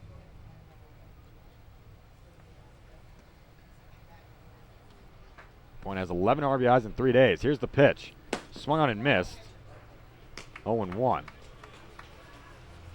LaPointe also had a very hard hit ball in the second inning that lined out to Kaufman out in left. Made a leaping catch to get that one out of the air before it hit off the fence. And the 0-1 delivery catches the outside corner, and LaPointe disagreed but had an understanding with home plate umpire Sareva. So he's down 0-2. We had 2 outs. Przinski finally coming to the set now, and the stretch looks back at Taraba, fires home. This one outside, nicely stopped from Perret. No advance from Taraba. Count at 1-2.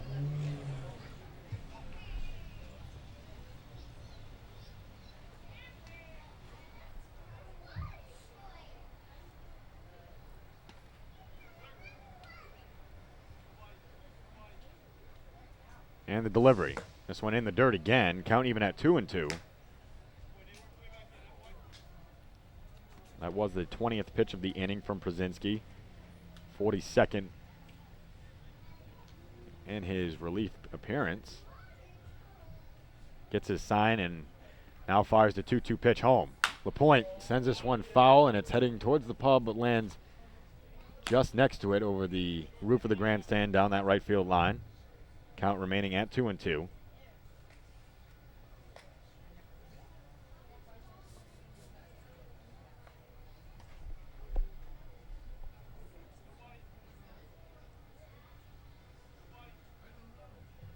Here comes the 2-2 pitch again here from Przinski. Taraba heads off, and LaPointe chops this one slowly past the mound, and it's going to be picked up from Slater, thrown on to first, and they're going to call him out at first base. Just beat LaPointe down the first base line. That ball chopped into no man's land between the shortstop, third base, and pitcher's mound. But Slater coming on and able to throw out LaPointe for out number 3. So we head to the bottom of the 5th. Mainers strand 1, as the Mainers do lead the Gulls 4-1 here on the NECBL Broadcast Network.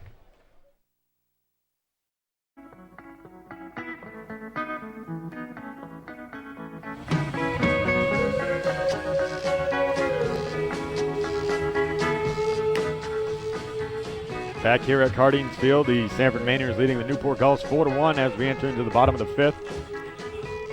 Matt Horn still on the mound for the Mainers. He'll face Matt Paray, Joel McKeithen, and John Norwood to start things off. He's thrown 70 pitches so far.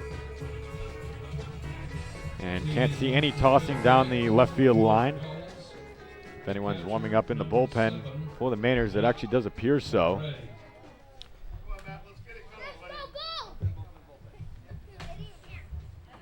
First pitch issued here to Paray is lined back for a foul ball, 0-1. And there is action. It looks to be number 31, Ron Pierce, warming up in the bullpen. Right-hander out of Canisius. No action for Newport. Has another breaking ball in there for a called strike, and Paray's quickly down 0-2. Paray has only had one plate appearance, no official at bat as he walked in the third inning. The 0-2 pitch, swung on and missed, strike 3. Number 8 for Matt Horan here in the bottom of the 5th. And now Joel McKeithen will step into the box. McKeithen also struck out in the third inning. First pitch to him is outside, ball 1, 1-0.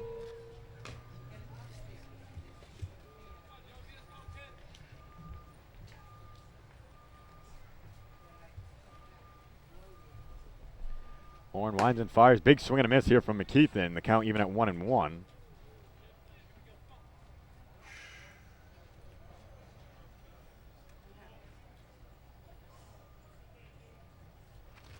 Here's the pitch. Another breaking ball in there for a called strike on the inside corner. The count at 1-2.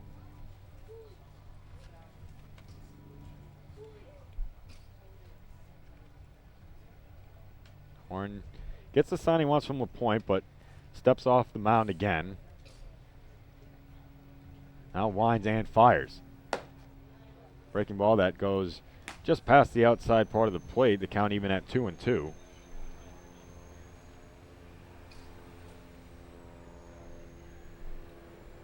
And here comes a 2-2 pitch. Low again, ball 3. 3-2.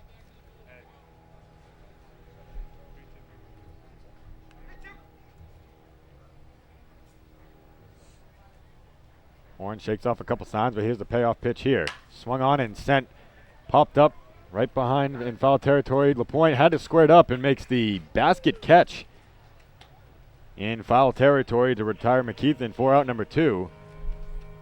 LaPointe was all twisted up, but was able to throw the glove out at the last second to make the basket catch. And now Horn will face John Norwood with 2 outs here in the bottom of the 5th. Gulls very quickly running out of time in this one, down by 3 runs. Still only managed the 1 hit. The first pitch here to Norwood. Swung on and missed. Fastball that stayed up. Norwood 0 for 1 also struck out in the third inning. Quick delivery here from Horn. Breaking ball that sent Norwood ducking but turned back into the plate. Stayed high though, evens up the count at 1-1.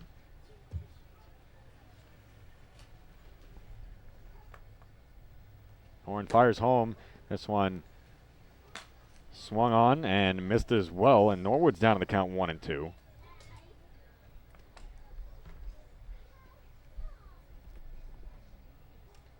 Couple signs shaken off from Horn. Here's the pitch. Swung on and sent fouled back. Count remains at 1-2.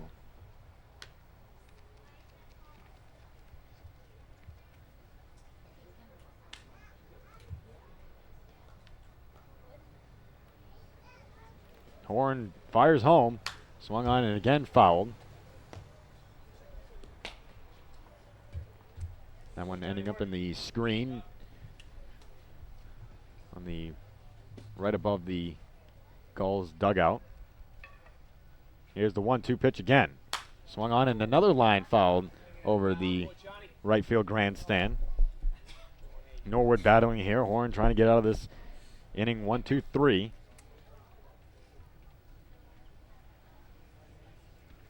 And another 1-2 pitch. This one, another breaking ball that sends Norwood ducking but stays high over the plate.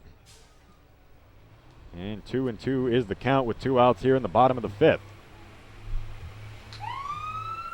The 2-2 pitch. Swung on and sent softly up the middle. And Taralba picks it up and tries to make a throw over to first base. Picks it up in center field. Norwood certainly beating that one out, but Taralba went all the way out onto the outfield grass in center field. Picked it up and made a complete 360 turn and fired on to first. But Norwood on with a 2-out single here in the bottom of the 5th with Charlie White coming to bat.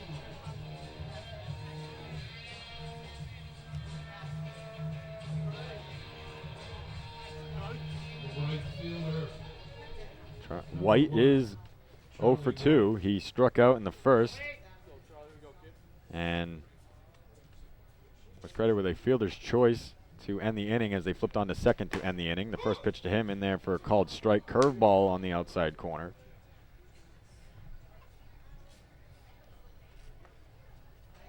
Horn now from the stretch. Takes a quick look over at first to Norwood. Comes to the set now and fires the 0-1. White shows bunt. This one's going down the third baseline. LaPointe picks it up and no play. A nice 2-out bunt here from Charlie White. Bunt single here in the bottom of the 5th, and the Newport Gulls now have a runner in scoring position. And Connor Canary stepping in. Well, White, the best bunter in the Gulls offense, and he put down a beauty there. It just died on the infield grass, a slow roller up the third base side. We'll have a quick meeting here with Maynard's pitching coach Lee Jakevich as Horn is about to throw his 90th pitch.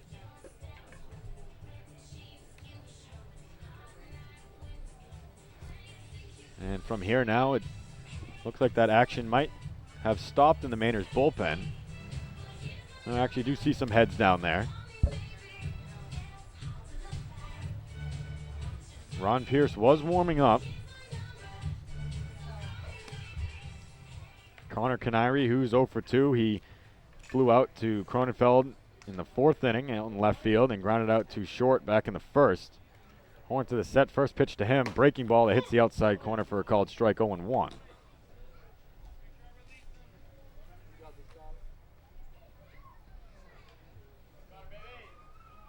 Horn to the set. Here's the 0-1 pitch. Another called strike on the outside corner. Canary thought that might have been a little low. Canary down in the count, 0-2. LaPointe gives Horn the sign. He comes to the set and the 0-2 pitch. Swung on and lined up through the left side. Cronenfeld coming on. They're going to wave the runner. And Cronenfeld's just going to hit the cutoff man. So the Gulls reduce the Maynard's lead now 4-2 with a 2-out line drive single from off the bat of Connor Canary. After remaining just one hit through 4, that's 3 singles in the inning now for the Gulls. 3 straight sharply hit balls. Well, 2 straight and the bunt for White. Casey Kaufman in the heart of the Newport Gulls order coming up here. That's who you want to see at the plate. Kaufman, who walked his last time. Kaufman also struck out to end the 1st inning. Horn trying to get out of this inning again. Here's the pitch. This one bounced in the dirt. Nicely stopped from LaPointe.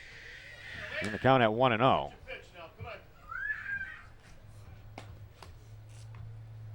Imagine that Horn's outing here done soon, whether it be in this inning or at the end of this inning, as he's about to throw pitch number 94. Here it is. Breaking ball, nicely picked in the dirt. LaPointe's going to fire down to third, and a wide throw. Anthony Hajar trying to bring it back around, but both White and Canary moving up a base, and it'll be credited as a pass ball to Nate LaPointe. And the count at 2-0 now here to Kaufman.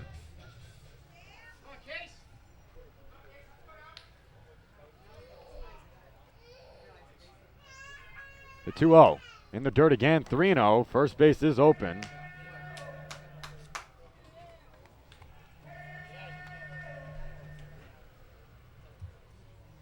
Horn now in a jam, the tying run at second base. Here's the 3-0 pitch. And outside, ball 4. So the base is loaded now for the Gulls. 2 outs here in the bottom of the 5th. And Brett Winger, who's 1 for 2, coming to the plate. LaPointe will go out to talk to Haran and will soon be joined by Maynard's manager Aaron Izarek And creeping in from the left field line, it looks to be a new pitcher here for the Mainers. So Horns' night is done here in the bottom of the 5th. We're going to have a new pitcher on for the Mainers. We'll give you more on him as we're going to take a quick break. The Gulls 2, the Mainers 4 here in the bottom of the 5th here on the NECBL Broadcast Network.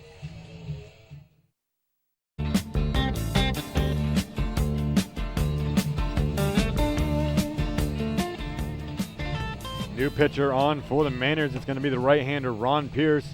Pierce appearing in his 9th game. He's made 7 starts in 8 games. Has thrown 41 innings, 34 hits allowed, 15 runs, 10 of them earned. Has walked 13 and struck out 25. He's 2-2 with a 2.20 ERA.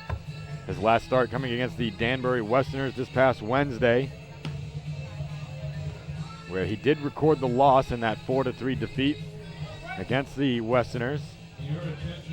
And he comes into the game here with his team leading 4-2. However, the Gulls do have the bases loaded with 2 outs here in the bottom of the 5th. And Brett Winger stepping into the box. He's 1 for 2. Has struck out and doubled. And had that double getting up for an RBI as Casey Kaufman came around to score. First pitch to him in there for a called strike, 0-1.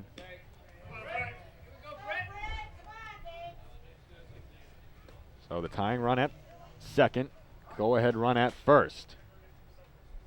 Pierce to the set, here's the pitch. And curveball that just misses low. Count even at 1-1.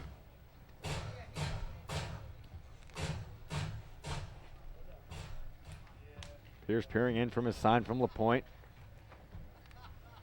Comes to the set now, and the 1-1 pitch here to Winger. Swung on and missed, and Winger's down in the count 1-2. So Pierce trying to get out of the bases loaded jam here in relief.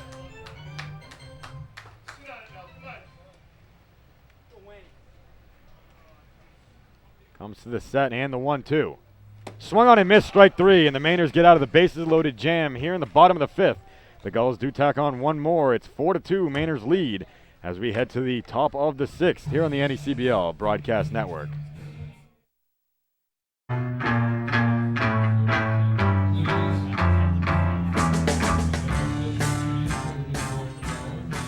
So Ron Pierce comes into relief for the Mainers and gets out of the bases loaded jam after the Gulls did score 1. It's 4-2 Mainers heading into the top of the 6th. The Gulls do have a new pitcher. It's Brett Graves.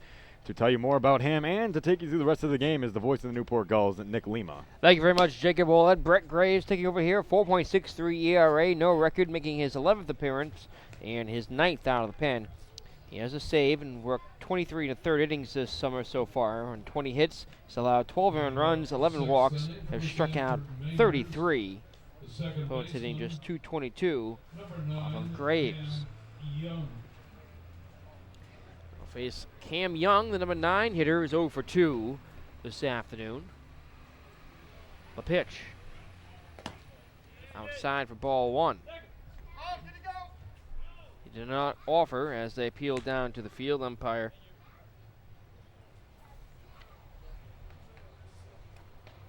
Robert Wilson, of course, Roger Survivor, the home plate umpire, is in.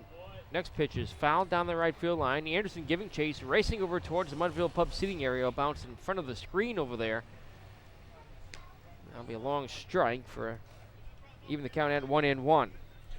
It's Volunteer Appreciation Night later on tonight at Cardines Field. In between games, Newport staff and volunteers will be honored out on the field and make it all possible here at Cardines Field. Over 100 volunteers. 1-1 from Graves. Swung on and missed. Foul tipped into the mid of Perret. Just get a little piece of it for strike 2. Matt Horan's night or afternoon is done for the Mainers. He pitched 4 2/3, allowed 4 hits, 2 runs, 3 walks, and 8 strikeouts for the Mainers starter. Next delivery, he swung on and missed. He struck him out. Off-speed pitch that time from Brett Graves. He gets his first strikeout. That's the 7th for Gulls pitching. Pitcher Radchek gave up 4 runs in 3 innings of work. 6 hits, including a 3-run homer to Nate LaPointe. That's the difference in this game. Eno Patron is 1 for 3. He's flied to left and flied to center and singled. Takes the first pitch low and away for ball 1. In the nightcap, Michael Johnson gets the start for the Newport Gulls. Nate Jones for Sanford. The pitch is low. 2-0. Johnson 2-1 at 3.5 ERA, making his 3rd start of the season. This one sent out towards right field. It's going to be high off the top of the wall. Patron gave that ball a ride, and he's going to be into second standing with a 1-out double. Looked like a lazy fly ball at first. The wind blowing out towards left here today. Sending out towards the fence more. And Charlie White had to track it down and play the carom off the wall. A 1-out double is the 8th hit of the afternoon for Sanford. Patron did get all of that ball. However, because of the very high fencing here at Newport, that one is staying in the field. And Patron grabs his 2nd hit of the day. He's 2 for 4 now. There's Jordan Hagel. He's 1 for 2. The pitch drops in there for a strike. It's a late arrival at Cardines Field. He had to drive here. Replaced John Gorman, who walked back in the 1st. Hagel singled and grounded out. Right around the 2nd inning, the 0-1 pitch skips in the dirt, goes to the backstop. Taking off for 3rd is Patron. And with 1 out here, the wild pitch will put a insurance run 90 feet away. So the Gulls fighting back in this one. It's 4-2. Newport only has 6 outs left to work with. They want to hope to tie it or take the lead.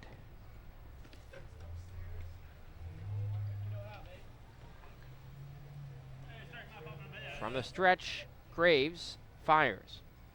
Hard hit ground ball to the second baseman who's playing on the infield. He'll steer the runner back to 3rd and flip over to first base. Canary to Anderson for out number 2. And that's a big 2nd out here, as Canary was well positioned on the infield grass to pick up that one and keep the base runner Hagel, or rather the base runner Patron, at 3rd. Now Anthony Hajar, who's had a good game, 2 for 3, a double, an infield hit. The pitch, outside ball 1. It's been a rainy week around the NCBL. A lot of rain-shortened games, suspended games, and rain outs, including last night for Newport as the 1-0 is cut on and missed. Gulls and the Mountaineers were supposed to make up a rain out last night, and the makeup was rained out. And that'll be played on Thursday, the league-wide makeup date. So no off day between the end of the regular season and the playoffs for Newport. The 1-1 and therefore a strike.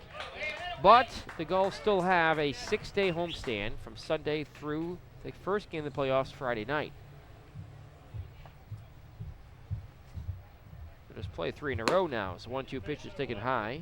Ball 2 will be the only time this season playing 3 straight home games on consecutive days.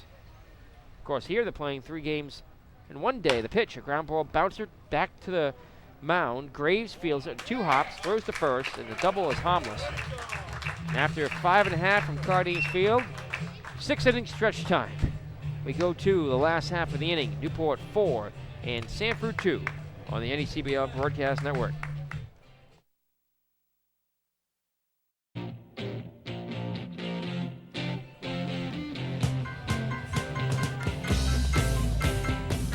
Moving right along here at Cardines Field in Newport. I'm Nick Lima alongside Jacob Paulette. We're here with you for Game 2 of this doubleheader. Game 3 of the tripleheader, if you want to call it that. At 6:35. We'll have the pregame show, though, at 6:05 tonight.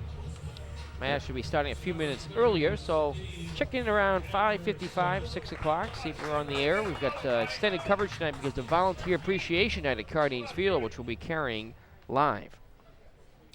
Here's Jordan as we go to the home half of the 6th inning. Here's Steve Anderson, who's 0 for 2. He's lined to second, struck out, takes the first pitch strike from Ron Pierce, who struck out the last man he faced in the 5th, replacing Matt Horan. The 0-1 misses in there low, count 1-1, and I believe because it's only a 7-inning game, Horan can qualify for a win. I wonder, you may still have to go the 5 innings. I'm not sure. 1-1 is low and away ball 2.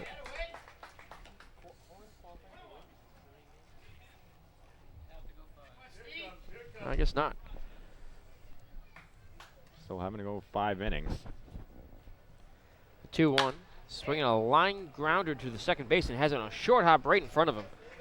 And Young throws across the first and is quickly one away. Newport only has 5 outs left as Anderson is retired for the 3rd time. Here's Austin Slater, who's popped the first and struck out.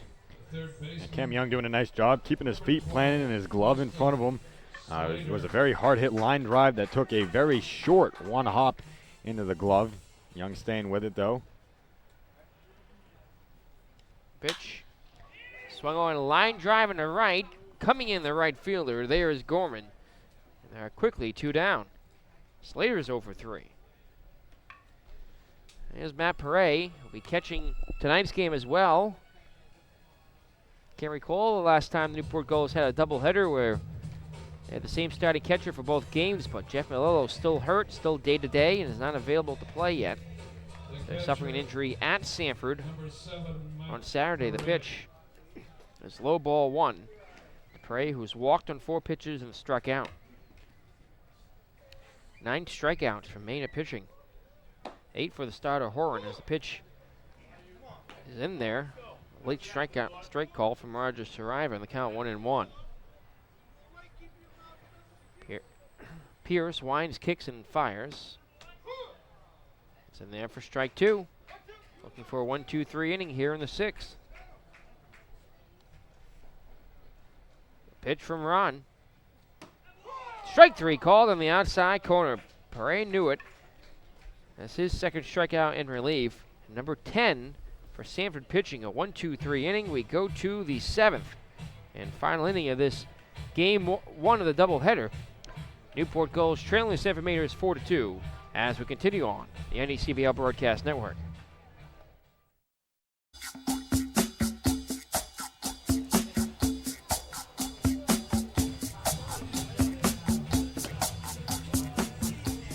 Sanford 4, Newport 2.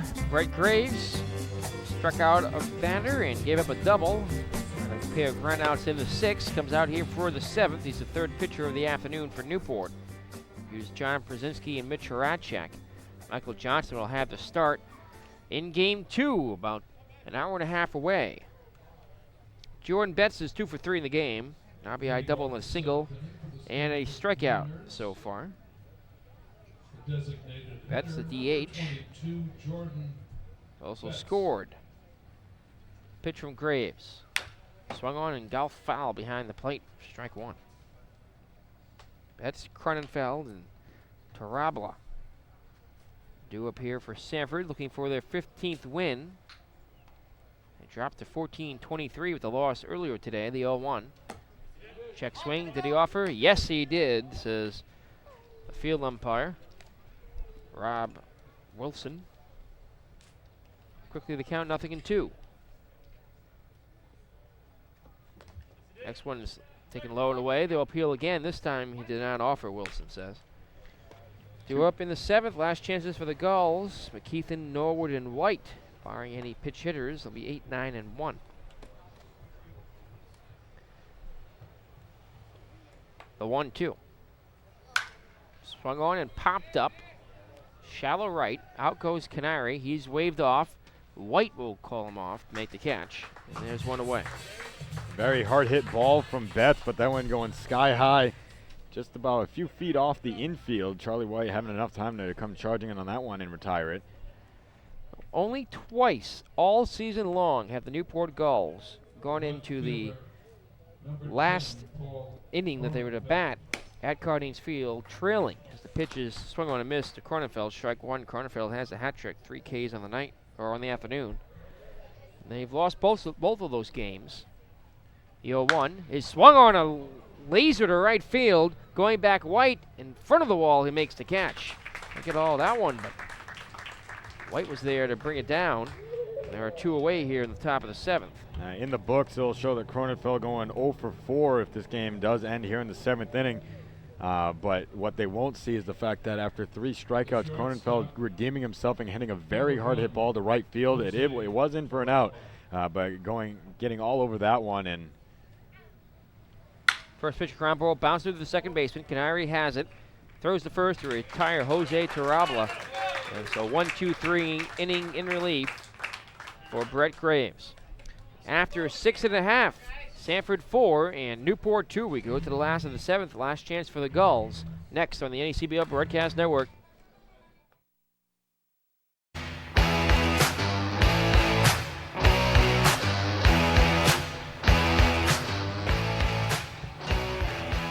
Here we are, the last half of the 7th inning at Cardines Field. And Ron Pierce is on looking for a save as the Gulls trail 4-2. Looking for the win. Oh, the win, that's right. As Horan only going 4 2/3, missing the opportunity for decision by just 1 out. Pierce coming on to get the last out in the 5th. The pitch is bunted up the third base line. Charging is Hajar, and they get McKeithen at first base. Good throw from Anthony. Hajar coming charging on that and throwing an off-balance throw. Got him by a step. There's 1 down. But John Norwood to reach an infield hit. Scored and struck out. And instead, we'll have a pinch hitter. And look who it is. Jeff Melillo. So Jeff Melillo is not in uniform earlier today. He's wearing a brace, looks like, on his left foot. I wonder if he can even run with that thing. And we'll soon find out if he gets a hold of the ball. First pitch to him. Second low and away, ball 1. Melillo was hitting .400 until the game earlier today was finalized. Pitch. That's taken in there for a strike. The season average now at .398, 5 homers, 30 runs batted in, 12 doubles. This is the 27th game he'll appear in. A 1-1. Foul tip to the backstop. So Melillo trying to get on here for Newport. He has an on-base percentage that leads the NECBL. It's up at .545. On pace to hit a new record. The pitch. Swung on, looped. Off the glove of the leaping shortstop. It'll be a hit for Jeff Melillo. And the Newport Gulls will bring the tying run to the plate here in the 7th. This is the last inning of play in this 7-inning contest. Game 2 to follow, and Newport with a pinch hit single for Jeff Melillo, who tried to loop that one to left center field. The shortstop, Tarabla, looked to make a sensational catch, and it was just out of his glove, as maybe a half an inch away from bringing that one in. And we'll have a pinch runner over at first base, Blake Butera. Yeah, it showed Melillo walking off the field limping. So him doing the job that he was called on to do, and guess they answered the question on whether or not he could run. So Butera take over at first for Melillo. Here's the pitch. It's low, ball 1 to Charlie White. Goal still short. An outfielder, Rob Hort, won't be here till later on this afternoon. He's flying in. He had a 4:15 flight into T.F. Crane Airport in Providence. The 1-0. Swing and a drive, right field, deep, way back, and this one is gone! A 2-run homer, and we're tied here in the 7th. You know, Nick, I was talking to George Bissell over here a few innings ago, and I said to him, these two teams can't play and not have it be stressful on either side of the bench. And I mean, it just proves it here. I mean, you also kind of make the comparison between the on just how nerve-wracking every Red Sox-Yankees game could be. These two teams always playing each other very well and very intensely, and Newport Gulls striking when it matters here, and they're just 1 run away from taking this one here in the 7th. Number 2 for Charlie White as the first pitch strike is into Connor Canary. He drives an RBI 9 and 10 on the season. That one just cleared the fence out and right. The pitch And therefore strike, a 28-foot high fence as he hit a line shot. 1-0 pitch from Charlie. The 0-2 from Pierce. Ground ball bouncer up the middle, skips by the mound and through for a base hit. Third hit of the inning for the Newport Gulls, and the winning run is on. Newport has not come back in the last inning of a game at home to win it this season. They have no walk-offs. They have an opportunity here with a tied game in the 7th. Casey Kaufman has walked twice and struck out.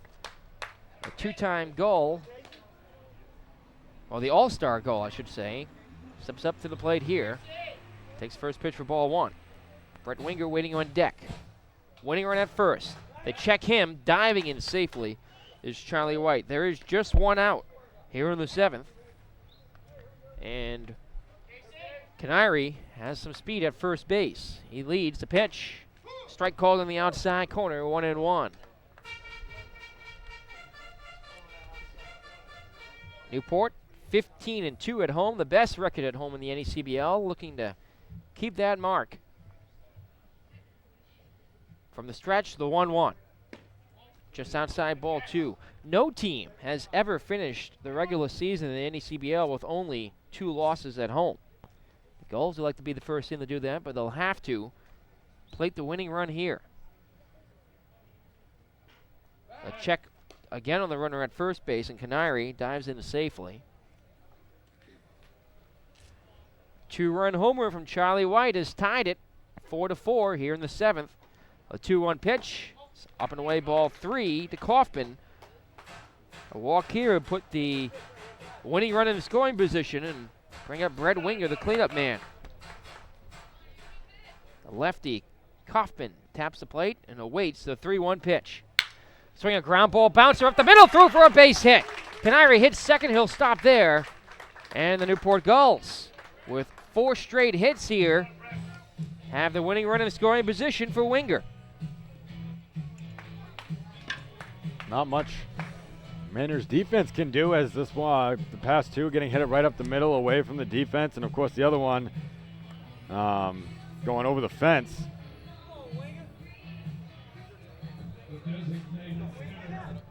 A bunt ground out to start the inning from McKeithen. Melillo, a pinch hit single. Butera replaced him as a pinch runner, and he scored along with Charlie White to tie the game on a 2-run homer. Just cleared the right field fence. Canary is singled. Kaufman is singled up the middle.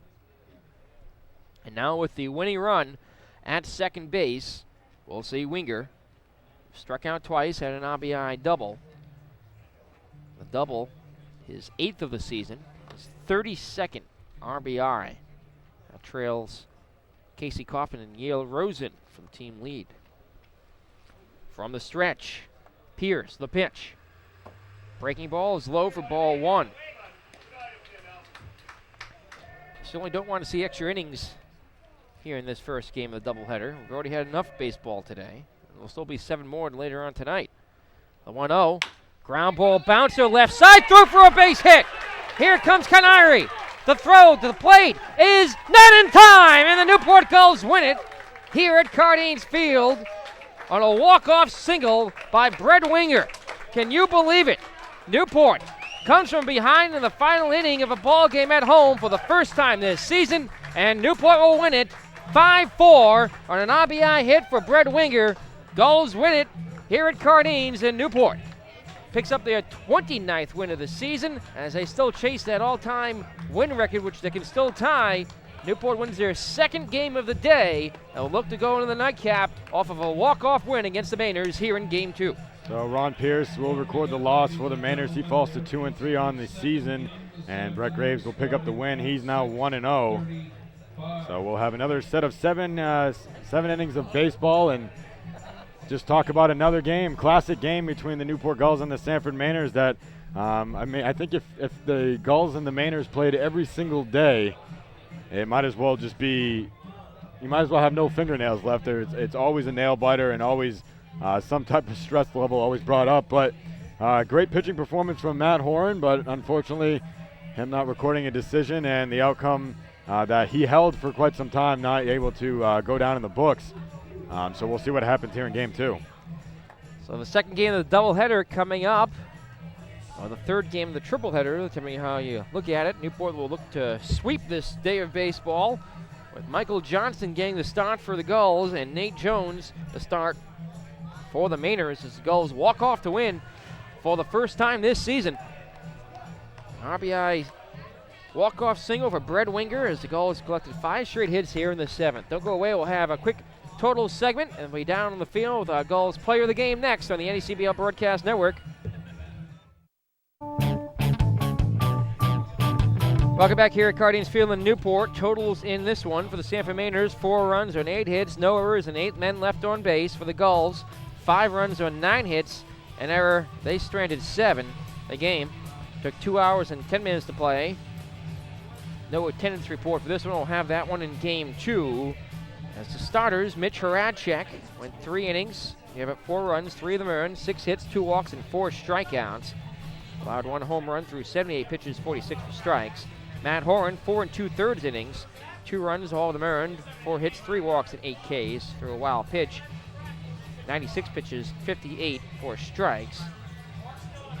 They each pick up the no decision. The win goes to Brett Graves. It's his first of the season. The loss to Ron Pierce, who drops to 2 and 3. There were 2 home runs in this game. Nate LaPointe hit his third, a 3-run blast that gave the Mainers the lead, and they led the whole way in this one until the Newport Gulls walked off to win in the 9th. A 2-run homer for Charlie White tied the score. A single for Canary, a single for Coffin, then Brett Winger with an RBI hit. Give some credit to Jeff Melillo stepping up there with a cast on his foot essentially and looping a single to eventually account for the tying run in this game, and Blake Butera replaced him as a pinch runner. So the Gulls win it here at Cardines Field in walk-off fashion. They walk off for the first time this season, and Newport improves to 6-1 against the Sanford Mainers this season. Tonight, at 6:35 of the first pitch, it'll be Michael Johnson, the lefty, who's 2-1, a 3.545 ERA, making his 6th appearance and 3rd start of the season. He'll face off against a right-hander, Nate Jones, an ERA 10.62, 0-4, making his 5th start and his 6th appearance for the Sanford Mainers. We'll have the pregame show for that one at 6:05, perhaps a few minutes earlier, so stay tuned for that. Final word for you here in this game, Jacob? No, it's not much you can really say. It's just, all these games are always going to be played like this between the Gulls and the Mainers, and it's been like that ever since these two teams even had a chance to face off against each other back in 2002 when the Mainers inaugurated their inaugural season. And that's all I really have to say, and we'll see what happens in game 2. All right, so game 2 to follow. Don't go away, though. Our post-game report continues. We're down on the field. Player of the game interview next on the ACBL Broadcast Network. Until then, here is Tim Scott. Well, thank you, Nick. Good evening, ladies and gentlemen. Tim Scott here, and tonight here we have the first part of our Stat of the Night report, doubleheader, so we have 2 reports. Newport Gulls, their first walk-off win of the season, courtesy of Brett Winger, who is among one of the top hitters with runners in scoring position for the Gulls this season. Winger, who entered the game today hitting .350, has a key 29 RBI. Make that 30 today, because he had the big RBI that led the Gulls to an 8-3 victory. It was very important that he contributed at the big time, and he's really done well this season with runs in scoring position. Well, that's it for this segment. Now let's go to Nick Lima with the players of the game. Thank you very much, Tim Scott. Nick Lima here at Cardines Field as our post-game report continues. Newport walking off the win here in game 2 of this triple header. Now joined by our Newport Gulls co-players of the game, Brett Winger and Charlie White. Charlie, we'll start with you. Looked like to be a tough loss for Newport here in game 2 as they were trailing going into essentially the 9th inning, but the 7th inning in this 7-inning contest. You stepped up to the plate after what was a key pinch hit single for Jeff Melillo coming on with that brace on his foot. Let's talk about that first. Yeah, I mean, Jeff's one of our best hitters. It was nice to have him back in the lineup. Hopefully his foot can get healed up pretty fast because we need him. As Blake Butera came in to pinch run for him, and he hit that laser over the right field fence. Yeah, I've been working a lot with Coach Leva before in early work, and I was just sitting middle in, and he threw me middle in, and I reacted. It's your second home run of the season. Do you know that one was going off the bat? Oh, yeah, I had a good feeling. I barreled it up pretty good. Charlie, real quick, earlier on today, the Newport Gulls also picked up a win. How about Daniel Wright going out there? Quick loop single, but striking out the side otherwise to pick up that really a different kind of win for the Newport Gulls, just having to do a half an inning to pick up the victory. Yeah, I mean, Dan's looked good all year. He just came out and did his thing, and it's nice to have 2 wins going into today, looking to get a third one. All right, so looking forward to later on tonight. And Charlie, will have you switch places here with Brett Winger, our co-player of the game. Brett, couple RBI on the day, had a big double, and also had the winning hit in this one in the 7th. Yes, that's true. Is there a question? Well, Brett, let's talk first about the double. You step up to the plate. The game the Newport Gulls are trailing, looking to come back against a team in Sanford that you've seen a lot this season. What were you thinking when you first stepped into the batter's box? Well, I was just trying to see the ball deep, and they were throwing me a lot of breaking balls today, and he left a fastball up, so I just took it to right center, got a double. And then coming up later on in the contest in the 7th inning, Newport was starting to hit the ball well finally after being shut down earlier on in this one. I think it was 4 straight hits to end the game. That little bloop single got by the dive of the third baseman. Did you know right there that would score the winning run? Yeah, I knew. Charlie gave everyone confidence after he hit that home run, and my last at-bat against first side pitcher, he was throwing me a lot of sliders, so I was just really trying to sit back, and I just scooted it through the hole and got the run in. Gulls' second win of the day and their first walk-off win of the season. You got to feel pretty good about that one. Yeah, it was a great win for us. Hopefully we can get this next one. That's the next one coming up later on tonight. Michael Johnson has a start for the Newport Gulls. It'll be the 8th time these two teams meet for the regular season. Who knows? You might be seeing them again on Friday in the playoffs. That's still to be determined, though. Mm-hmm. Yep. So we just got to keep playing every game just like it's playoffs, get ready for the playoffs. All right, Brett Winger, Charlie White, your Gulls co-players of the game. Congratulations on the big walk-off win here today. We're back here in a moment to wrap this one up next on the ACBL Broadcast Network. Welcome back here one final time here in this game 1 and 2 of the triple-header at Cardines Field. Newport walking off the win by a final score of 5-4. Big 2-run home run and Charlie White in the 9th inning, an RBI hit for Brett Winger. As the Gulls walk off the win for the first time this season, Newport improves to 29-10 as the Gulls win their second game of the day. Of course, they won earlier, defeating the Sanford Mainers 8-3 as Daniel Wright struck out the side en route to the extra inning victory in the reception of the suspended game from last Saturday. So the Gulls have won 2 so far, and the nightcap still to come on Volunteer Appreciation Night for the Newport Gulls. And the Sanford Mainers will have the pregame show on the air with you at 5:55. First pitch at 6:35 tonight as the Gulls take on Sanford for the 8th and final time of the season. Michael Johnson will be the starter for the Newport Gulls. Let's pause for a moment and thank those who made this one possible. The executive producer of Newport Gulls Baseball is Tom Lima. Our director, Catherine Haas. Our associate producer, Everton Carter. Our on-site engineer, Kevin Martin. Our producer, Maddie Haas. Our statistician, Tim Scott. Our production assistant, Milko Tolich. And our game day production security supervisor, Rob Sanchez. For Jacob Ouellette, I'm Nick Lima here at Cardines Field. The Gulls win it 8-3 in the first game and 5-4 in the 7th-inning walk-off fashion here in Game 2. Game 3 coming up tonight. We'll see you in about 30 minutes here on the NECBL Broadcast Network. Again, the final score here, Newport wins it 5-4. Until our next broadcast, so long, everybody.